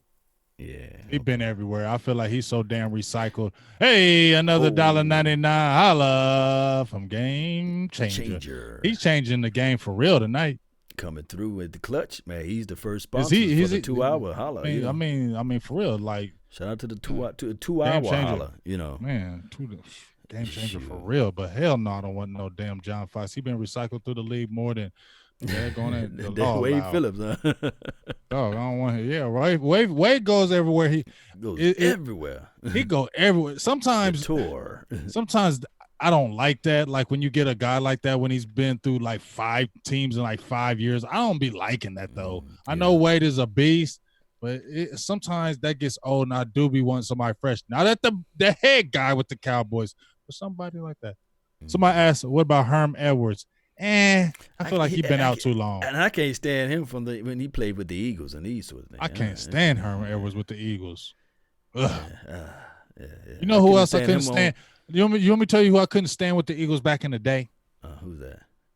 Harold Carmichael. Oh. You remember him? You don't remember Harold Carmichael? He was number 17. This was back in the day. This is like in the 80s. Yeah, Harold Carmichael, he was like 6'8". Dang. 6'8" receiver. He used to kill the Cowboys because he was so damn tall. Him, and I used to hate Wilbert Montgomery. I used to hate Jaworski too. I used to hate Ron Jaworski too. Was it Bobby Taylor? Eagles. Was it Vincent? Oh, Bobby Taylor, the cornerback. Bobby Taylor, the cornerback. Number 21. Couldn't stand him. I couldn't stand him. From Notre Dame. Nor the Eric. He had Eric Allen. Eric Allen. Yeah, I couldn't stand him. Yeah, I couldn't stand him neither. Light eyes. Yeah, kind of remind you of Randall Cobb. Because Eric Allen was a beast. Yeah. And there's one other guy I couldn't stand. I couldn't stand McCoy, of course. This is later. But what's the other guy? Before Sproles, kickoff return guy. I know you're talking about. Brian Mitchell. Was it Mitchell? Brian Mitchell. Couldn't stand that nigga. I couldn't stand him, boy. Y'all gonna have me cussing over here. I couldn't stand him. Y'all call long slipping, boy. I couldn't stand him. He was there at the tail end because Westbrook. It was Brian Westbrook. Yes, Brian Westbrook. Because Brian Mitchell was with the Redskins. Yeah. He used to kill everybody with the Brian. Yes, Westbrook. Yeah, I used to hate him. Yeah. I couldn't stand him. Hey ho! Ooh, game changer came with the 99 for your mind. He slapped me with it. Shout out. He said Cowboys should switch their defensive scheme to the wide 9 aggressive. And that BS, he said, and the BS loves the ends to get up the field to look at the 49ers like D and look out of the wide 9 scheme. Now, I know a lot of people have that wide 9 scheme, but I don't know. That's like 3-4. I don't know if I don't know if I wouldn't mind a 3-4, but then we got to get linebackers. And right now, turning your hips and covering in space is not consistent enough with my guy 54. I just made a video with LVE because I don't know. No, let's talk about that. Okay. What do you think about LVE? Because I'm not feeling good about that. Because you had a pinched nerve in college. I get it. You got the neck roll. But you had this happen again. It's a neck. It's a neck. It's not a knee. It's not a foot. It's not a hand, Law. It's a neck. And you play linebacker. And if you don't have a 340-pound guy that is holding 2 men, you're taking on these blocks. And you still have to make the tackle. And I don't care. When he got hurt, he didn't look aggressive at all.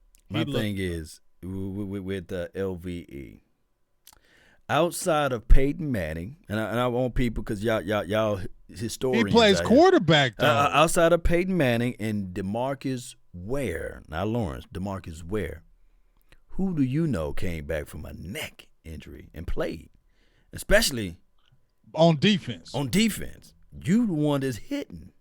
See, DeMarcus Ware. David Pollock? You remember David Pollock? You remember him? No. He played for the Bengals. He's with ESPN now. He was nasty at Georgia, defensive end. Hurt his neck. I don't know if he broke it. Hurt his neck. They thought I don't know if he hurt in the game. Thought he would come back. Never did.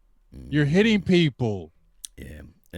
And you had minor neck surgery, and the Cowboys. You really think the Cowboys are going to come out and say, "Oh yeah, LVE's neck is bad"?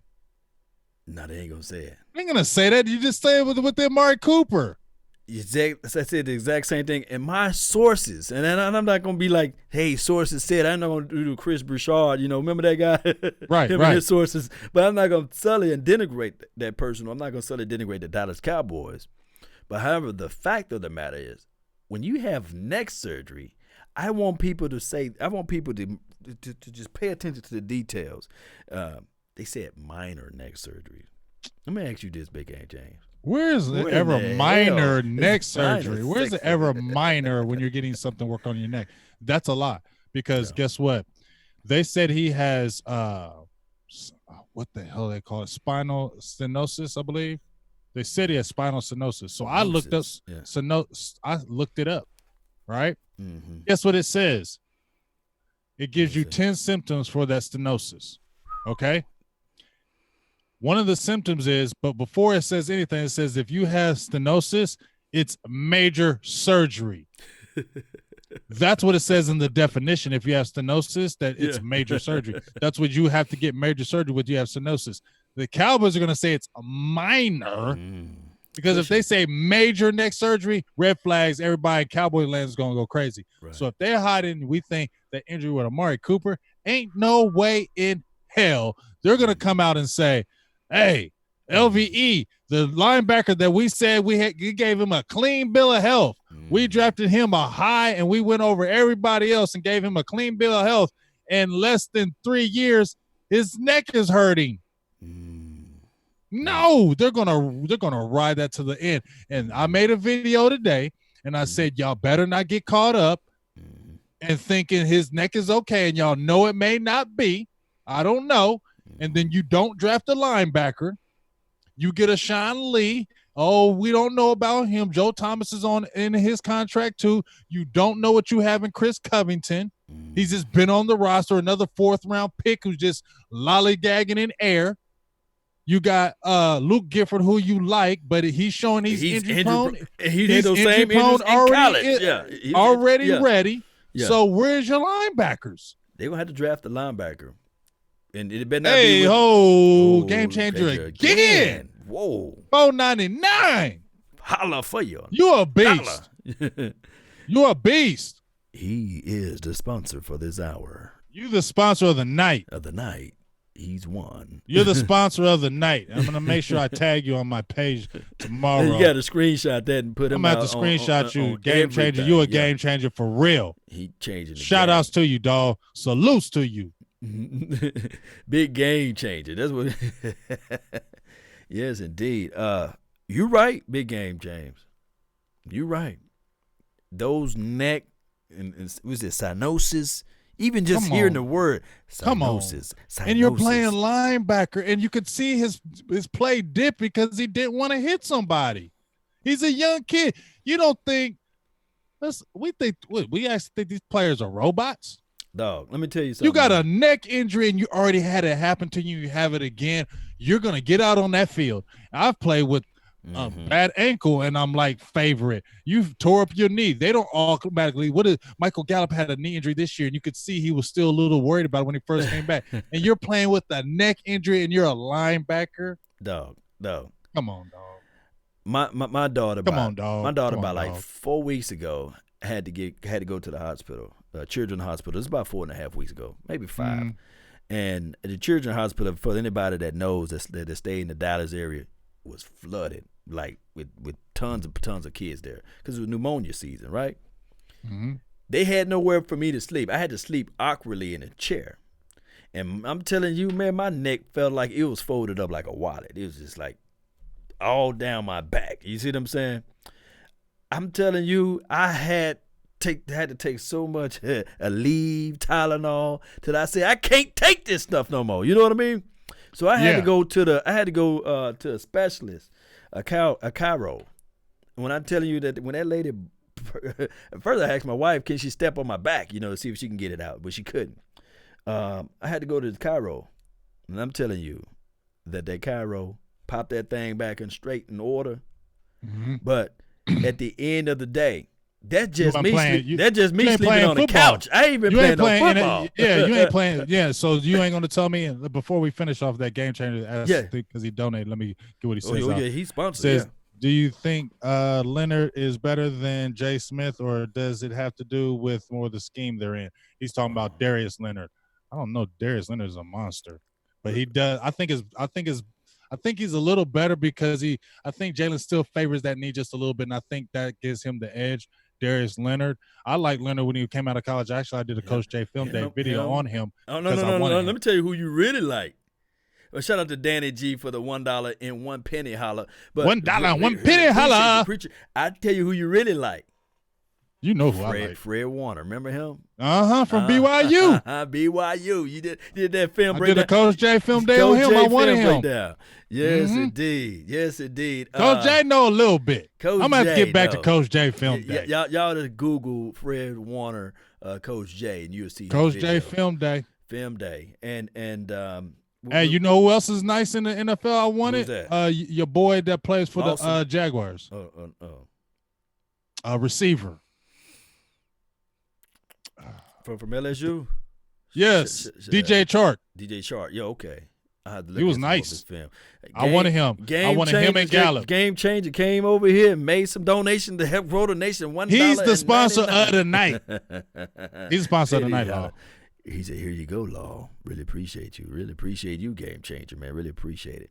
No, we appreciate you, Game Changer. Tyrone Church says, hey, $2 holla. $2. He says, do we ignore red flags? Obviously we do. Because we had red flags with Jalen Smith. The knee. Randy Gregory. He said he would never play again. Red flags with Randy Gregory. Mm-hmm. You know why? Because we feel like we with that nobody else can do, we can do it. We had the opportunity to draft Michael Thomas over Jalen Smith, basically. I know. I seen that on Twitter today. Yeah. But, they probably used Michael Thomas in the wrong way. Exactly. So that's not the correlation with me anymore because that's not the correlation. Like we could have drafted this player because we would F them up. We would mess it up. Other teams use them right. We don't. So it's good they're over there because we would mess them all the way up. Like if Darius Leonard was with us, he probably wouldn't be having the impact he is over at Indianapolis. And the reason I firmly believe that. The reason why Leonard can fly around free, I want people to go just when you go to Indianapolis website and you look up their defensive tackle, I don't want you to look at anything but the weight. Just look at the weight category and let me know who we have as it relates to size-wise, you see. Because those guys can run around free because of their front four. That's a story of a different day. But if you got time right now, since, you still got energy, Big Game James? I got energy. He got energy. Energy. Liberty, well, since he got time, somebody, one of our statisticians out there, one of our stat gurus, see if you can put down the average weight for the front four of the Colts. Now the Colts not having a great year by any chance because I think they had the same record. But you know why they got uneven quarterback play? That's why they said we're in the market for a quarterback. In the market for a quarterback, yeah. Because remember that. I mean. They didn't. Andrew Luck quit on him. I mean, he didn't quit on him, but he said, "You know what? I'm done." He retired. He threw in the towel. You know what I'm saying? And he says, it's his time. He's done with it. So my thing is this: they're still competitive, though. Yeah. And like I said, Eberflus got them. Yeah. I don't care. I like Eberflus with that defense over there. Oh yeah.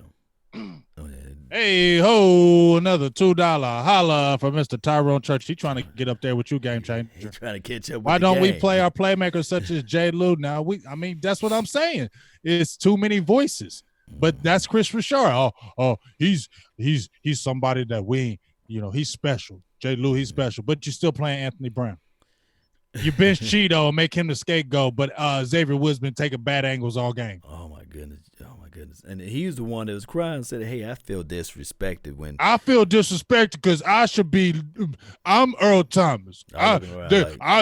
They do, but you missed another interception, Earl Thomas. Earl Thomas, yeah.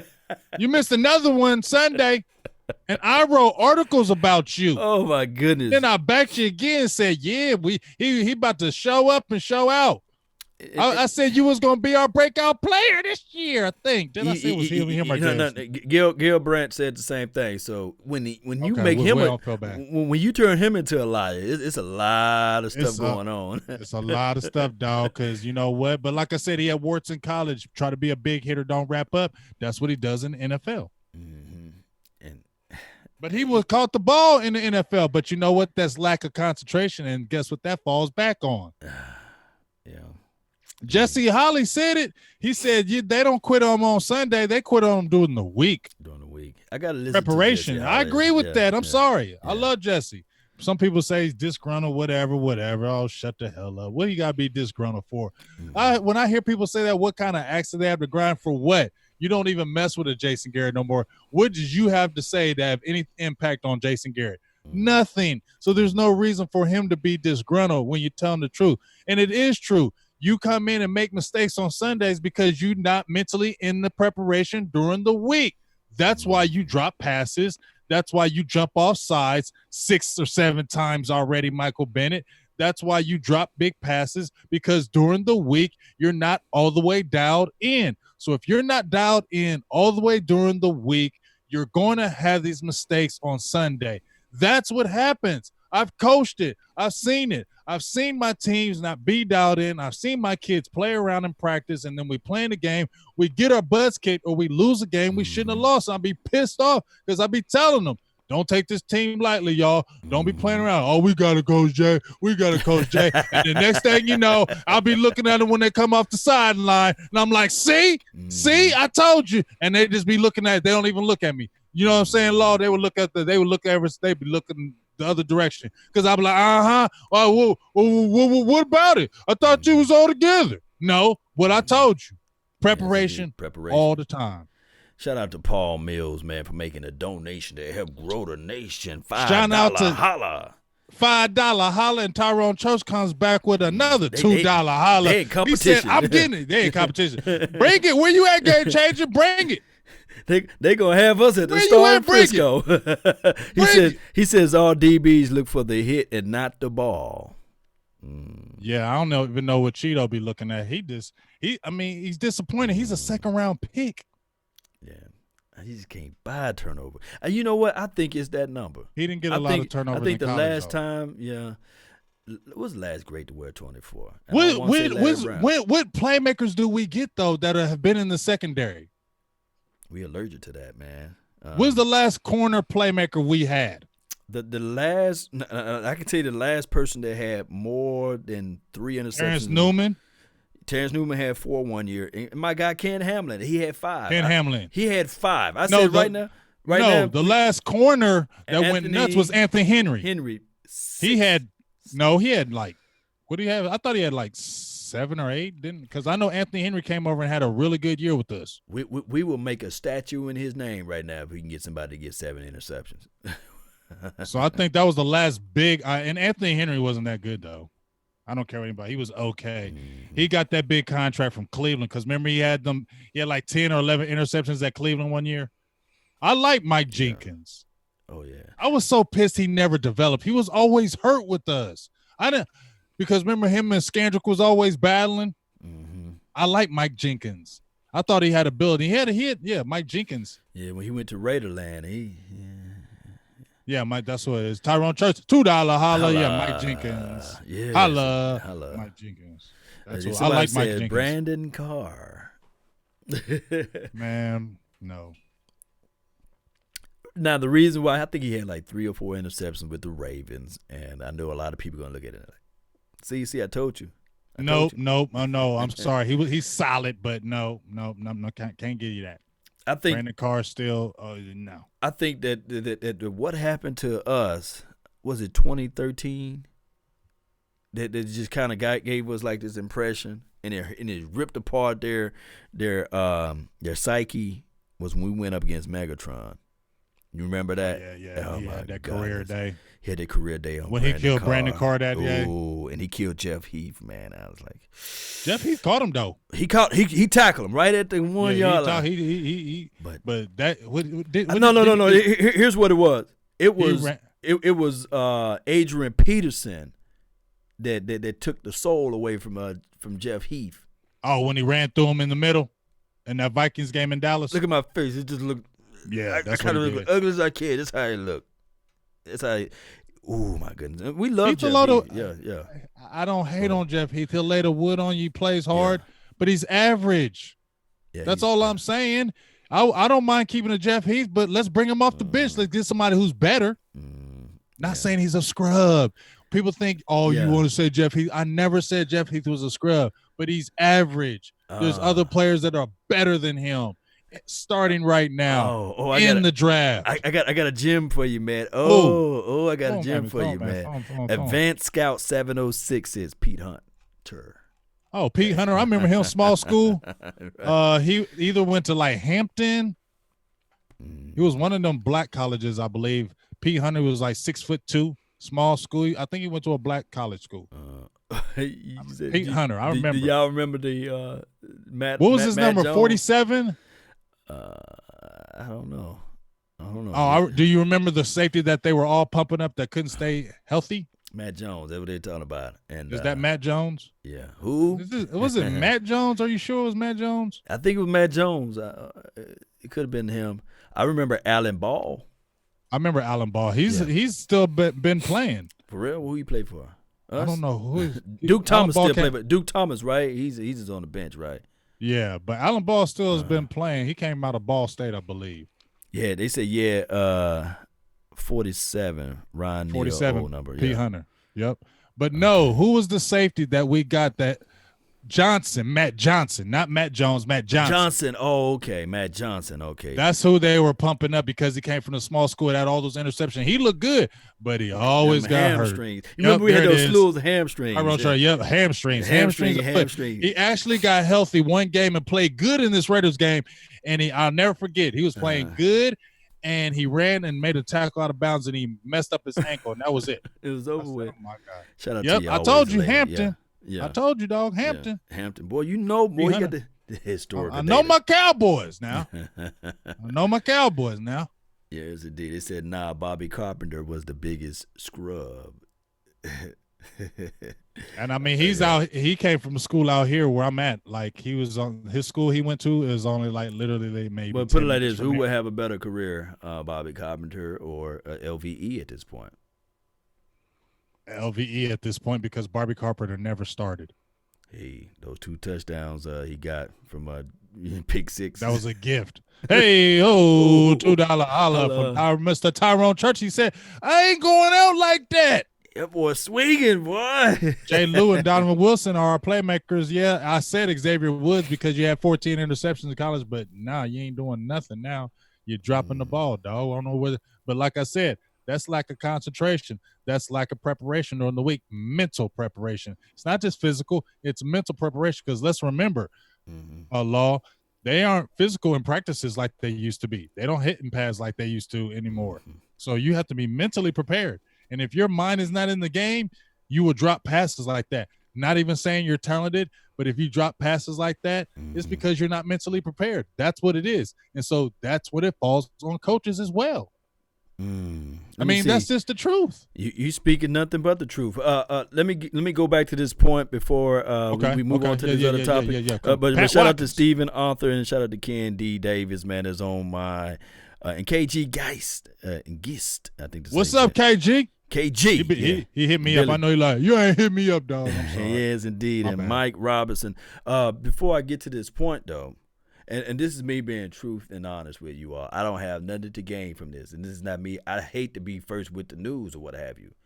But the type of injury that LVE got is literally career-ending type of situation. If this surgery don't pan out, they say it is career. Yes. He may not never play another down in the National Football League. And this is not me trying to lie and kick it because trust me, you was there. I was there. My guy, Dallas prospect, what's his name again? DDP. DDP was there. We all got mad at we the all pick. said it. We all got mad at the pick because of the medical records. Yeah, because of the neck. Yeah, and because of the neck. It could be a situation, and I have yet, and I want people to correct me if I'm wrong. Outside of DeMarcus Ware and outside of Peyton Manning, with that neck situation. Who's come back from we it? know came back to play? That's all we try to put. Somebody in the chat find that. Do we know? You find that man. You find that man for us. Find that man that had neck injury, had neck surgery, and came back and played. And was good. Yeah. And see, like my guy James sitting here in the chat, look, linebackers got to shed. They got to block. They got to turn. They got to pivot. They got to turn their hips, out in space. You got to do so many responsibilities. DeMarcus Ware he became a pass rushing specialist, meaning that he didn't have to go out in coverage. He didn't have to use dexterity to cover out in space. Now, if the Cowboys going to look at this and say, well, with LVE, we're just going to make you a pass rushing specialist because he got the size. You can look up his size. He's about the same size as DeMarcus Lawrence. You put him on the line of LOS, maybe you can say, hey, we're just going to send you. Hey, check this one out. And he brings up a great point. Tyrone Church with 2 back-to-back $2 hollers. Hey, Game Changer, he said, you know what? I'm going to have to be the man of the night. He coming at you. Undefeated. But look what he says right here. And he brought him up to me, Devontae Holloman. For who? For us, remember the linebacker? I think Devontae? He came out of Auburn, I believe. So one of them SEC teams, Clemson. One of those SEC. He had a different position, but he was coming on real good. Devontae Holloman was coming on real good preseason. He was coming on real good, and he hurt his neck. Yeah, I believe he had the surgery, and his career was instantly over after that. It was instantly over. I'm Googling. Somebody may help me out. Yes, it was instantly over after that. I remember in the chat box because it hurt me. It hurt me when I seen him because I thought he was going to be a good ass linebacker for us. Mm-hmm. He hurt his neck, and it was over instantly. After he hurt his neck, it was maybe 2 or 3 weeks later. It was like he had to retire. And they're not doing that with LVE because they invested a first-round pick for him, and they said that he was okay, and they don't want to get that flack. Because medically, they were saying our all medical record says he's good. So they don't want that coming back saying, you know what, this dude's going to have to retire. Because when it raised flags to me, Law, when Jason Garrett came out and said, we don't think this is career threatening. As soon as you said that, and we had the show right after that, I said that leads me to believe it's career threatening. Yeah. Yes, this is the exact opposite. And look, we don't wish this to South happen. Carolina. South Carolina, yeah. Alex Albright, that was somebody who was saying too. Alex Albright, I remember Alex Albright. He was a big linebacker, big size linebacker. Yeah. And they said Bruce Carter, his injuries were different though. I think it was his knees. Yeah, Bruce Carter had them Patrick Ewing knees, right? Yeah, and he broke his arm broke his arm one time. But he balled out for a quick second down there in Atlanta. He fizzled out quicker than a damn balloon. Because remember, it was supposed to be him and Sean Lee were supposed to be the guys. They had the 1 year they were together, and they were the nice. Because remember when Bruce Carter had them 5 interceptions in 1 year? I mean, yeah. He looked good. He had the 5 interceptions. They both were everywhere, and then he fell off. And the game he fell off? What was that? You know why? The game he fell off is when we played them damn Chargers. And he had to guard that little tiny dude. The bootleg Sproles. I remember. Yes. It wasn't Sproles. It was somebody else. If it's the same number, 43 or something. It wasn't Sproles. It was somebody else. Somebody was killing him that game. Yeah. And it was after that game he was done. Yeah. But he did ball out with the Atlantas for, I guess, for a cup of coffee. I think he balled out just a little bit, Shit, like a game. Michael Turner, that's who they're talking about. Was it Michael Turner? I thought it was the little white dude. Oh, I know who you're talking about now. The white guy. When you say white guy, plays for San Diego. Yes. What's his name?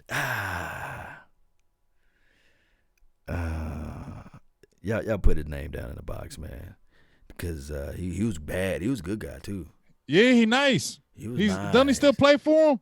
I think he went to Danny Moreland? Whitehead, Danny Whitehead. Did he went to the New England land? Did he go? Danny Whitehead. Danny Whitehead. There goes somebody saying it right. Toot Robinson coming in with the clutch. One of the sponsors, man. Toot Robinson and James Reynolds, one of the sponsors. I really appreciate you, man. I'm going to have to do a 2-man trophy today. I'm going to have to give y'all both, tag y'all both on my shout-outs on my page because a Game Changer and Tyrone Church. They said Woodhead. Is it Woodhead or Whitehead? Y'all let me Danny know. Woodhead. Or is it Woodard? It's one of those. It's Danny Wood something. Danny W. But he killed Bruce Carter that game because it's another game we should have beat the damn Chargers and we lost. But he was killing Bruce Carter that game in coverage. And right after that game, it's like Bruce Carter couldn't cover no more of the rest of the game. Yeah. Woodhead. Yes, Danny Woodhead. Thank you, Chris. Everybody's saying Woodhead. Chris Shaw. Yes, Woodhead. And Ken D that's on my Facebook says Peyton Manning. But here's the difference between Peyton Manning. He did sit out a year, but Peyton Manning he's a quarterback. He was a quarterback. He's not hitting people. They built that line to make sure he did not get touched that year. Yeah. But, you're right. And then he still lost a little touch on his footballs too, so he couldn't throw that ball because it was. We saw how bad they would. Remember how they were dogging him because remember he had to sit out a little bit and your boy came in. I know exactly Brock Osweiler. Brock Osweiler, yeah. Because remember they was talking about who's going to play in the playoffs. Yeah. Man, didn't he get benched? He got benched, but they put in old Peyton Manning. You know. And Peyton Manning is a brain of football. So what does that tell you? He still wasn't Peyton Manning after the neck surgery. Right. That was more the defense that won that damn game. Peyton played like crap. Oh, man. If you look at his numbers, man. He only threw for like 100 yards, didn't he? Yeah. That defense was nasty. It was the defense that won that. Mm-hmm. Stacked. Both cornerbacks. Ooh, them cornerbacks I love, too. He had DeMarcus Ware and freaking Von Miller. And the Wolf inside. Some guy named Wolf. And Jackson. Remember Grady Jackson? Grady. He was on that team too? Yeah. God, he got the big kind. Not Grady Jackson. Not Grady because he plays with Atlanta. They had another Jackson because he went to Jacksonville. He's at the tip of my tongue. I know who you're talking about. Right after he had that Super Bowl, he went to Jacksonville, got the big money. Yeah. And then they had those linebackers. That's what I'm saying. There was that defense. Chris Harris was a dog. And they had Talib Aqib Talib was there, wasn't he? Yeah, man. They dared you to throw the ball. Force you. Look, they wanted you to throw it to the inside. I mean, Malik Jackson. They were saying Malik Jackson. Yeah, Malik Jackson. Boy, we got some people with football knowledge in here, man. There it is. I love y'all, Malik Jackson. Yes, Thank you, Mr. David Jenkins. David comes with it. He comes with that flamer. Yes, indeed. Malik Jackson was something else. And, I mean, it is what it is, Cowboy. Tyrone Church with another $2 holler with the Malik Jackson. Derek Wolf, that's what you talking about. Yeah. Derek Wolf, yes. Derek Wolf. I just remember Wolf. That's what I'm saying. They had a defense, and it was more so that defense that won it because he got benched because he wasn't even playing good because he couldn't throw that ball because of the neck. So that just tells you right there, the neck. And he's playing quarterback. Yes, I don't see it. They're going to have to draft a linebacker. This is going to have to be another defensive draft, Law. David May said, man, what is the topic over here on my Facebook, man? We freestyling now. We just straight freestyle. I'm sorry. We're just talking. 2 hours and 40 minutes now. It's 1 a.m. over here. We just talking. I'm sorry. It's 12:04 where I'm at. And hey, it's almost that time though, Law. Oh, it's up on the time. I'm about to tap that. Tap it out, but hey, you know I'm about to tap that. Nothing wrong with it, man. I got to actually wrap 2 gifts, and I'm done too for the night. Good thing I don't have to put together no bikes. Shout out to those who putting together no bikes. Shout out to the internet on that. Yeah, I mean, because it doesn't really even feel like Christmas, yo. Not this year, but maybe for y'all. It ain't felt like Christmas. You know. I mean, come on, dog. I don't celebrate it, so I ain't. Yeah, I mean, but like I said, ain't no snow out here, ain't no Christmas carol. I mean, it's just it's money, and with the internet, you ain't even got to go nowhere. Oh man, Amazon stayed knocking at my door, and I got that ring. Amazon eating, man. Amazon eating.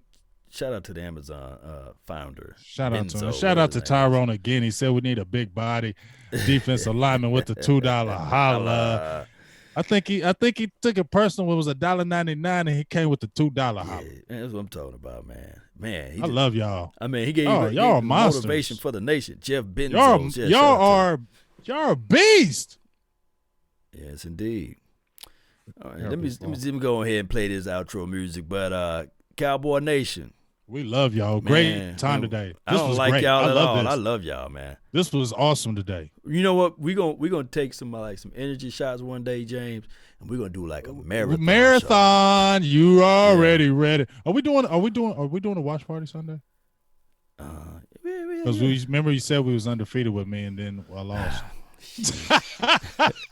I mean, look, and then he was like, look, he was like, I'm superstitious like a mother. No, look. I was like, so you trying to do it? He said, I said, we are, y'all just don't know, man. I like to sit a certain way. Look, we never had a losing season with this beard, Look, James, I kid you not. In 2016, we was on this road, man. And I said, you know what? I think I need to shave a little bit. So I shaved it off. We lost so bad. I put the game on me. You know what I'm saying? Hey, so see if I'd have never did that. If I'd have never shaved. So I didn't shave. So I grew my hair out. So at the start of I think that's what you should do. You should have never jumped out there. You should have never jumped out there and said you shave. You should have said, I'll shave my beard if the Cowboys win the Super Bowl. That's pretty extreme to me because we're all used to the beard. That's like James Harden, the real James Harden, shaving his beard.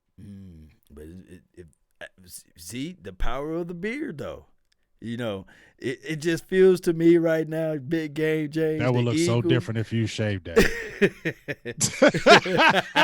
But you gonna laugh? I'm gonna do it. Should I do it live? Oh my God, I'm gonna laugh. You have to do it live if you shave it. Oh my goodness, I'm gonna. Everybody would watch that. And I'm like, man, it's soft. I need to find something too. I only have I have a goatee, but I ain't trying to shave it, dog, because I ain't trying to look like that. No facial hair. I ain't with that. You feel me? You know what I'm saying? I feel you though. I'm gonna look so young, fam. You would look young as hell, dog. Yeah. I seen that video, the picture that you had without it. I said, "What the hell? Who is that?" And I'm gonna look so young. But dog, you look totally different. We never had a losing season with this beard, so. If my guy Mark Holmes can have a Joe Boo doll, I can have a beard, huh? I'm just saying, dog. That should be the thing. Like if you, I don't know if you promised it, but if the Cowboys go to the Super Bowl, you need to shave that beard on live TV. But I can't go against my word, man. If we don't make it to the playoff, I'm shaving it, fam. Oh, if we don't make it to the playoffs, that's it. Oh. Damn, yeah, you might get ready to get shaved. I didn't hear that part. Oh, you didn't hear that part? Ooh, yeah, I didn't hear that part. Oh, man, yeah. It might. So the Giants gonna? I'll go live by myself. I understand the superstition. Yeah, I understand it, and I know you superstitious. Man, super superstitious, man. I know you don't want to cut that beard either. But here's the thing, though, James. It takes me a week and a half to grow a full beard back, though. A week and a half, so. For real? I'm the guy that brothers don't do 5 that. o'clock shadow. Yeah, most brothers is hard to get beards like that. But once you're a person that can get the beard, yeah, it comes back like I can shave and mine'll come right back. Just like my hair, I get a haircut and I'm old. I ain't old, but I'm in them 40s, 40 bangers. I'm an AK-47, shoot you up Langer. But I get my hair cut. That stuff back in a week. Yes, indeed. Them gray hairs is banging though. Oh, they flame on. Flame. Look at the goatee. It's flaming gray. Big Game James, man. Let them know where they can find your content and follow your page, whether it be here, there, and everywhere. Let them know where they can go, man. Silver and Blue Nation, y'all. Support it, love it, like it, eat it, all whatever you want to do. Just don't hate on it. But you check me out on YouTube. Going to get back. I keep saying it, but the only reason why I've not been back on Facebook because I got some little things going on. Facebook be tripping, acting up. Right. But once I get back on there, be doing live shows on there. Instagram, Twitter. Got my guy Ryan who updates the page, goes hard on it, and I'm gonna be doing a little bit more multifaceted things once the season is over. Step into that little basketball realm because I'm really, I really do the basketball thing real hard. He played it, all that good stuff. So I'm gonna expand some other things, some other all sports things because sometimes this Cowboys out sometimes. So I'm gonna do some other things. So just check me out. Another $2 holla as we get ready to end this. And Law, he said Cowboys saved the Law beard. Somebody need to start a hashtag, man. I would definitely save Law's beard. Save Law's beard. And guess then y'all what? You might get that. Send it to Dallas Cowboys. You might get it on air. Save Law's. No, as much negative. The first thing they're gonna do, they'll type in. Let's see what he's talking about. Oh, he's talking about burning down the house. Hell no, don't bring him in. Nah. Put that in there. They might win a game. They might win. They may say, "We're gonna do this for Law's beer," and then tag James Harden too as well. Tag James Harden, all of them. Yeah, tag the hell out of him. Cowboy Nation, y'all can find me at LAW Nation on iTunes and beyond, Instagram, Facebook. I got 2 YouTube pages, man. I really appreciate you. Got 85 pages. Right. I got another YouTube page. It's Twitch, Hutch, Hitch, Hatch, Black Anchor, Black Planet, all of yeah. I even got a MySpace. Backspace, long everything. Facebook 3000 ain't even come out. You probably got it. just look it up, man. Google me, yeah. Look, my mama said she Googled me, James. She said she was able to see me, man. I was like, that man is everywhere. Y'all give it a man. This man is on every platform. Keep donating to the Law Nation because this man is a genuine good man.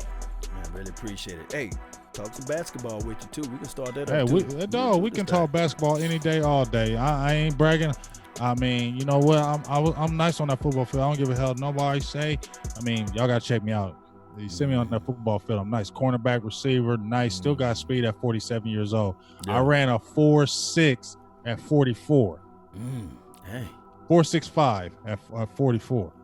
So I still got the speed. I ain't running that now, obviously. Faster than Jason Witten. Cahoop back in the day, you know what I'm saying? Had a full ride scholarship to Marshall, but it was a knucklehead, and I stayed hooping. Matter of fact, I'm gonna start back coaching middle school basketball. A friend of mine reached out to me, so I'm gonna get back to coaching because I do these high school games right now, and I'm just tired of seeing these coaches these high school coaches. How are y'all a coach? Y'all getting paid? I would eat y'all alive if I was a coach. So I'm like, I got to get back to coaching. But yeah, we can talk that basketball all day, big dog. Yeah, we're going to talk that thing. Let's go, Cowboy Nation. That's all of our time. Happy holidays and Merry Christmas to y'all. Happy holidays. Appreciate everybody that was in the feed. Y'all showed a lot of love, didn't they, Law? Yeah, they showed Staying a lot up with love, us. Man. I mean, we came in a 3-hour banger, and a lot of faithful people stayed in. And shout out to all the donations we received today. It was awesome. Fire. Shout outs to my Mr. Tyrone Church. Shout outs to you again. Game changer. I will be tagging both of y'all on my Silver and Blue Nation page. Y'all were freaking awesome today. I got nothing but love. I had love before, but I got hellified love for y'all because y'all ain't got to do it. None of y'all do. But the fact that y'all still support us like this to help us grow and continue to give y'all good content and go above and beyond and get out there in the streets, get out in Dallas, get out to the interview, try to do everything we can to bring y'all closer to this work. It's amazing. Yeah. We love y'all and just keep it up and continue to help this thing grow. And we love y'all for life, man. Yes, indeed. Hashtag save the beard. I see y'all, man. Save the beard. Shout out to y'all always later in Root, Glock, all of the mods and all of the sponsors for this show. And you guys see the badge, y'all see the star badge, and you see the helmet that's out there. You get that by purchasing or supporting Law Nations with these elite packages. And everybody's elite in my eyes, even if you don't give, even if you don't support. Just continue to support by sharing, watching, and liking and subscribing in these things. That's been my time, or Big Game James' time as well.